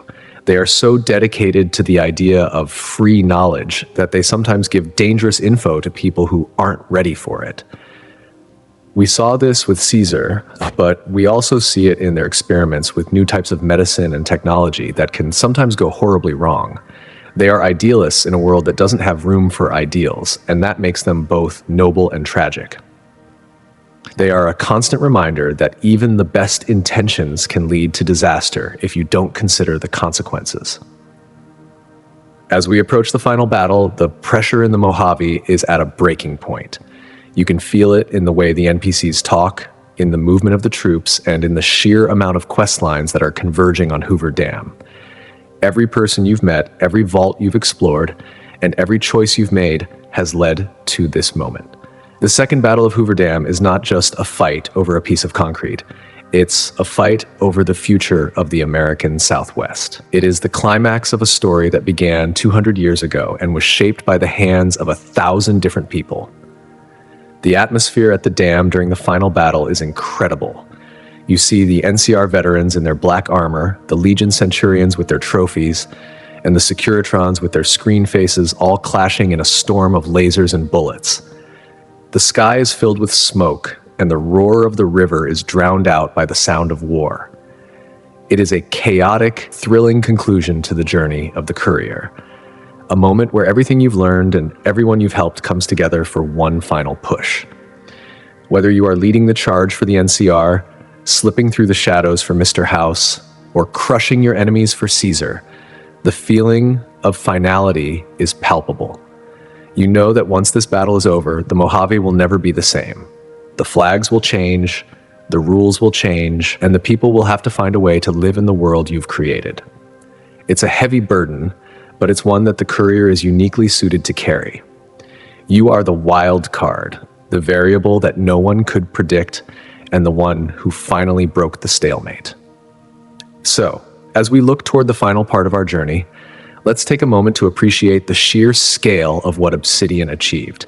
In 18 months, they built a world that people are still talking about, analyzing and playing 15 years later. They took a broken engine and a tight deadline and turned it into a masterpiece of storytelling. They gave us a world that is weird, dark, funny, and deeply human. They gave us New Vegas. The history of the Mojave is still being written, and every player who picks up the game adds their own chapter to the story. Whether you are a hero, a villain, or just someone trying to get a package to its destination, your journey is part of the legend. The desert is big, the secrets are deep, and the neon of the strip never truly goes out. So let's get ready for the final conclusion. The dam is waiting, the sun is rising, and the Courier is ready for the final hand. In the next part, we will look at the ultimate legacy of New Vegas, the impact it had on the series, and the final thoughts on why it remains the peak of the Fallout experience for so many people. We will look at the hidden endings and the ways the game continues to surprise even the most veteran players. The road has been long, but we are almost there. Keep your head down, keep your weapon ready, and remember, the house always wins unless you're the one holding the platinum chip. The moment of truth has finally arrived. The air around the Hoover Dam is thick with the scent of smoke and the metallic tang of blood as the second battle for the Mojave reaches its peak. This isn't just a skirmish, it is the collision of two worlds, with the wild card of the Courier and the machine mind of Mr. House lurking in the wings. Every action you have taken across the scorched plains and the neon streets has led to this massive concrete structure. The dam is the heart of the region, the source of light and life, and whoever controls it controls the fate of millions. Whether you are leading a charge across the intake towers or slipping through the maintenance tunnels, the feeling of history unfolding in real time is overwhelming. The flags are flying, the artillery is roaring, and the destiny of the American Southwest is being decided with every shot fired.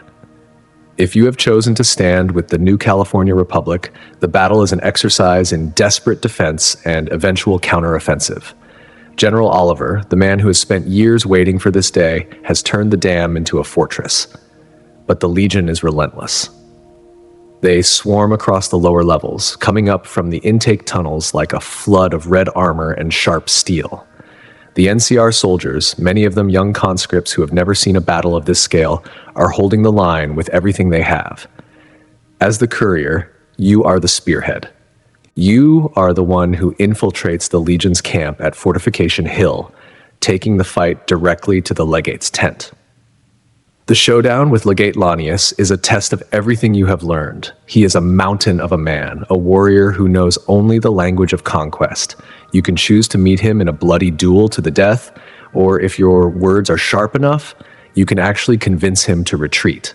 You can point out the simple logistics, that the East is too big to hold if the Legion overextends itself, and that the NCR, for all its flaws, is a beast that cannot be easily swallowed.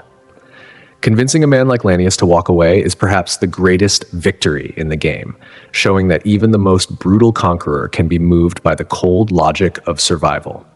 Should the NCR prevail, the ending is one of order and expansion. The Republic officially annexes the Mojave, turning New Vegas into a new state. The ending slides tell a story of a land that is safe but heavily taxed. The NCR brings its laws, its courts, and its bureaucracy. For towns like Goodsprings, the result is bittersweet. They are no longer plagued by raiders, but they find themselves paying a high price for their new freedom. The independent spirit that made the Mojave what it was begins to fade, replaced by the steady, gray grind of a modern government. It is a world of stability, but it is a world that has lost some of its soul. For the soldiers at the front, the victory brings a sense of relief, but they quickly realize that the Republic's hunger for land will only lead them to the next war, somewhere further east. If you have sided with Caesar's Legion, the battle is a glorious, terrifying storm of violence. The Legion's assault is a masterpiece of primitive strategy combined with modern sabotage. They use the very tunnels the NCR built to bypass the defenses and strike at the heart of the command center. As you march alongside the legate, the NCR's order collapses into chaos. The big bear is broken and the bull stands triumphant over the river. A Legion victory is a transformative event for the Mojave. The strip is occupied, the casinos are purged of their decadence, and the people are forced to submit to the brutal discipline of Caesar. If Caesar is alive, he rules with a cold, calculated intelligence, turning Vegas into his new capital. If he has passed away, Lanius rules with a bloody fist, and the region becomes a graveyard for anyone who dares to resist. The Legion brings safety to the roads, but it is the safety of a cage. The ending is dark, showing the systematic destruction of tribal identities and the rise of an empire that views human beings as nothing more than tools for the state. Then there is the path of Mr. Day House. If you have secured the Platinum chip and upgraded his Securitrons, the battle takes on a completely different character. House doesn't want to conquer the NCR or the Legion. He wants them to leave. He uses his upgraded army, now equipped with missile launchers and high-powered lasers, to sweep the dam clean of both armies. It is a moment of technological supremacy that leaves both the Republic and the Legion stunned. House establishes himself as the undisputed autocrat of New Vegas. He forces the NCR into a lopsided treaty where they provide the power and water in exchange for the right to gamble at his casinos. Vegas becomes a sovereign city-state, a neon fortress of old-world glamour and cold efficiency. The people are safe from the wars of empires, but they live under the watchful eye of a machine king who has no interest in their opinions. It is a future of progress and profit day where the stars are once again within reach, but the price is the total loss of political freedom. Finally, there is the wild card path, the independent Vegas. With the help of Yes Man, you take control of the Securitron army and evict everyone from the Mojave. You tell General Oliver and Legate Lanius that their time in the desert is over. The dam belongs to the people, or more accurately, it belongs to you and your robot ally. The independent ending is the most unpredictable of them all.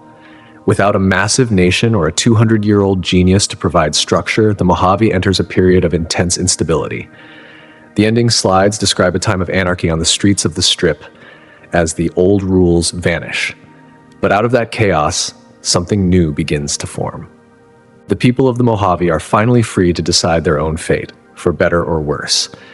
It is an ending of ultimate freedom, but it is also a reminder that freedom is a heavy burden to carry in a world as dangerous as this one. The fates of the smaller towns are just as important as the big battle. In Good Springs, the outcome depends on how you handled the local troubles. If you help the town, they remember you as a hero. If the NCR takes over, the settlers are squeezed by taxes, and many of the original residents are forced to move on. If the Legion wins, the town is simply wiped off the map. In Prim, the choice of a sheriff defines the town's future. Reprogramming Prim Slim leads to a town that is quirky and safe, but perhaps a bit too rigid. Bringing in the NCR military provides security but destroys the local economy through regulation. Each town is a microcosm of the larger struggle, showing how the choices made at the dam affect the lives of people who just want to grow their crops in peace. The companions also see their stories reach a conclusion. For Craig Boone, the ending depends on whether you helped him find peace with his past. He can either find a way to move on and become a legendary protector of the Mojave, or he can succumb to his grief and vanish into the desert. Rose of Sharon Cassidy's fate is tied to whether you sought justice or revenge for her caravan. She can either become a successful trader once again, or she can spend the rest of her days as a wandering drunk, haunted by what she lost. Arcade Gannon's story is perhaps the most poignant, as he either finds a way to use his heritage for good, or is forced to flee into the wastes to avoid being hunted as a war criminal. Raul Tejada's journey comes full circle as he either embraces his past as a vaquero or finds a new purpose as a simple mechanic. Lily Bowen must decide whether to continue taking her medicine and lose her memories, or stop and lose herself to the madness of Leo. Each of these endings is a reflection of the player's influence. You didn't just help them in a fight, you helped them decide who they were going to be in the new world. This deep reactivity is what makes New Vegas feel like a living history. The real-world legacy of the game is just as fascinating. We talked about the Metacritic score of 84 and how it affected the studio, but in the years since, New Vegas has transcended that number. It is now widely regarded as one of the greatest role-playing games ever made. Its focus on choice, consequence, and adult themes set a standard that many games still struggle to meet. The Fallout series has continued, but for many fans, the Mojave remains the peak of the experience. It captures the spirit of the original games while bringing them into a modern 3D world with a level of writing that is truly exceptional. The development of the game remains a legendary story in the industry.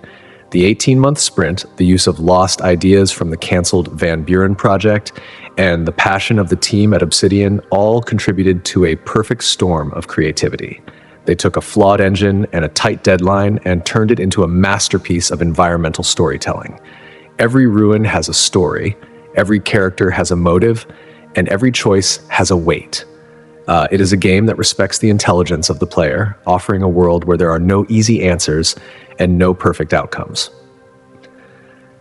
As we look back on the entire saga, we see a world that is defined by the tension between the old world blues and the need to move forward. The ghosts of the past are everywhere, in the glowing craters, the flickering neon, and the brains in their jars. But the future is also everywhere, in the schools of the followers, the rockets of the bright brotherhood, and the dreams of the independent traders. The Mojave is a land of second chances, a place where a lowly courier can rise from a grave and decide the fate of nations. The phrase "war never changes" is the heartbeat of the series, but New Vegas suggests that while war stays the same, people can change. We can choose to repeat the mistakes of 19th century empires or 20th century greed, or we can try to find a new way to live together in the ruins. The choice is ultimately ours. The game provides the stage, the actors, and the stakes, but we are the ones who write the final line of the script. In the end, New Vegas is a celebration of the human spirit in all its messy, complicated glory. It is a story about the power of individuals to shape history, even when the world is actively trying to destroy them. It is a world of high stakes, big gambles, and neon lights that never truly go out. As you walk away from the Hoover Dam and head back into the desert, You realize that the Great War was just the beginning. The real story is what you do with the world that's left. The impact of the game also lives on through its dedicated community. For over a decade, fans have been creating massive mods and expansions that add hundreds of hours of new content to the game. These projects are a testament to how deeply the world of New Vegas resonated with players. People have rebuilt entire cities, created new voice-acted companions, and even written their own unofficial sequels within the game's engine. It is a level of commitment that few games ever see, and it ensures that the Mojave will continue to be a place of discovery for years to come. There have often been rumors of a New Vegas 2 or a return to the Mojave in a future game. While nothing has been officially confirmed, the love for this specific chapter of the Fallout story is so strong that it feels almost inevitable that we will see these desert trails again. Whether it's through a remake, a sequel, or just a new adventure in the same region, the spirit of New Vegas is a permanent part of the gaming landscape. It showed us that a game doesn't need to be perfect to be a masterpiece. It just needs to have a soul. So as we reach the end of this deep dive, take one last look at that neon horizon. The Lucky 38 is still standing, the Securitrons are still patrolling, and the river is still flowing. The Mojave is a harsh teacher, but it is a place of endless wonder and infinite choice. You have walked the lonesome road, you have faced the old world blues, and you have survived the heist of the Sierra Madre. You have become a legend in a land of ghosts. Remember the lessons of the vaults? Remember the brilliance of Mr. House, and the brutality of Caesar. But most of all, remember the choices you made.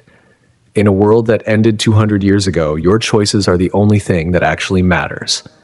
You are the courier, the wild card of the desert, and the one who finally decided which flag would fly over the dam. The game might be over, but the legends of your journey will live on in every campfire story told across the wastes. New Vegas is more than just a game. It's an experience that stays with you. It challenges you to think about what you value, who you trust, and what kind of world you want to build. It's a place where the jackpot isn't just a pile of caps, but the survival of the human heart. And as the sun sets over the mountains and the first rays of the neon hit the sand, you know that you've been part of something truly special. The desert is big, the secrets are deep, and the journey is never truly over. There are always more ruins to explore, more stories to uncover, and more choices to make. So check your gear, stay curious, and keep your eyes on the horizon. The Mojave is waiting, and there is always another delivery to be made. Good luck out there, Courier. You've earned your place in history. Looking back at the development one last time, it's worth noting the small details that make the game feel so personal, like the lonesome road being a direct metaphor for the development itself, a long, difficult path that led to a confrontation with the past. The writers and designers at Obsidian poured their own experiences into the world, creating a game that feels like a labor of love despite the intense pressure. They didn't just build a world, they built a legacy. And as the music of Radio New Vegas fades out and the screen goes dark, you can almost hear Mr. New Vegas one last time, wishing you luck and telling you that he loves you. It's a perfect bittersweet ending for a game that is all about the beauty and the horror of being human. New Vegas is a miracle of a game, a glowing beacon in the history of the industry, and it will remain a favorite for as long as people are still looking for stories in the dust of the apocalypse. The final word of the game is often "begin again," a phrase that appears in the Sierra Madre. It is a reminder that no matter how much we have lost, no matter how much we have suffered, we always have the chance to start over and build something better.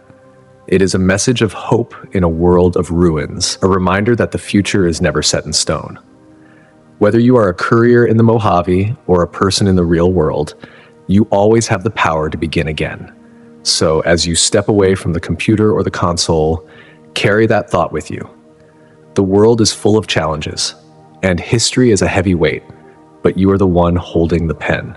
Make your story a good one. Make your choices count.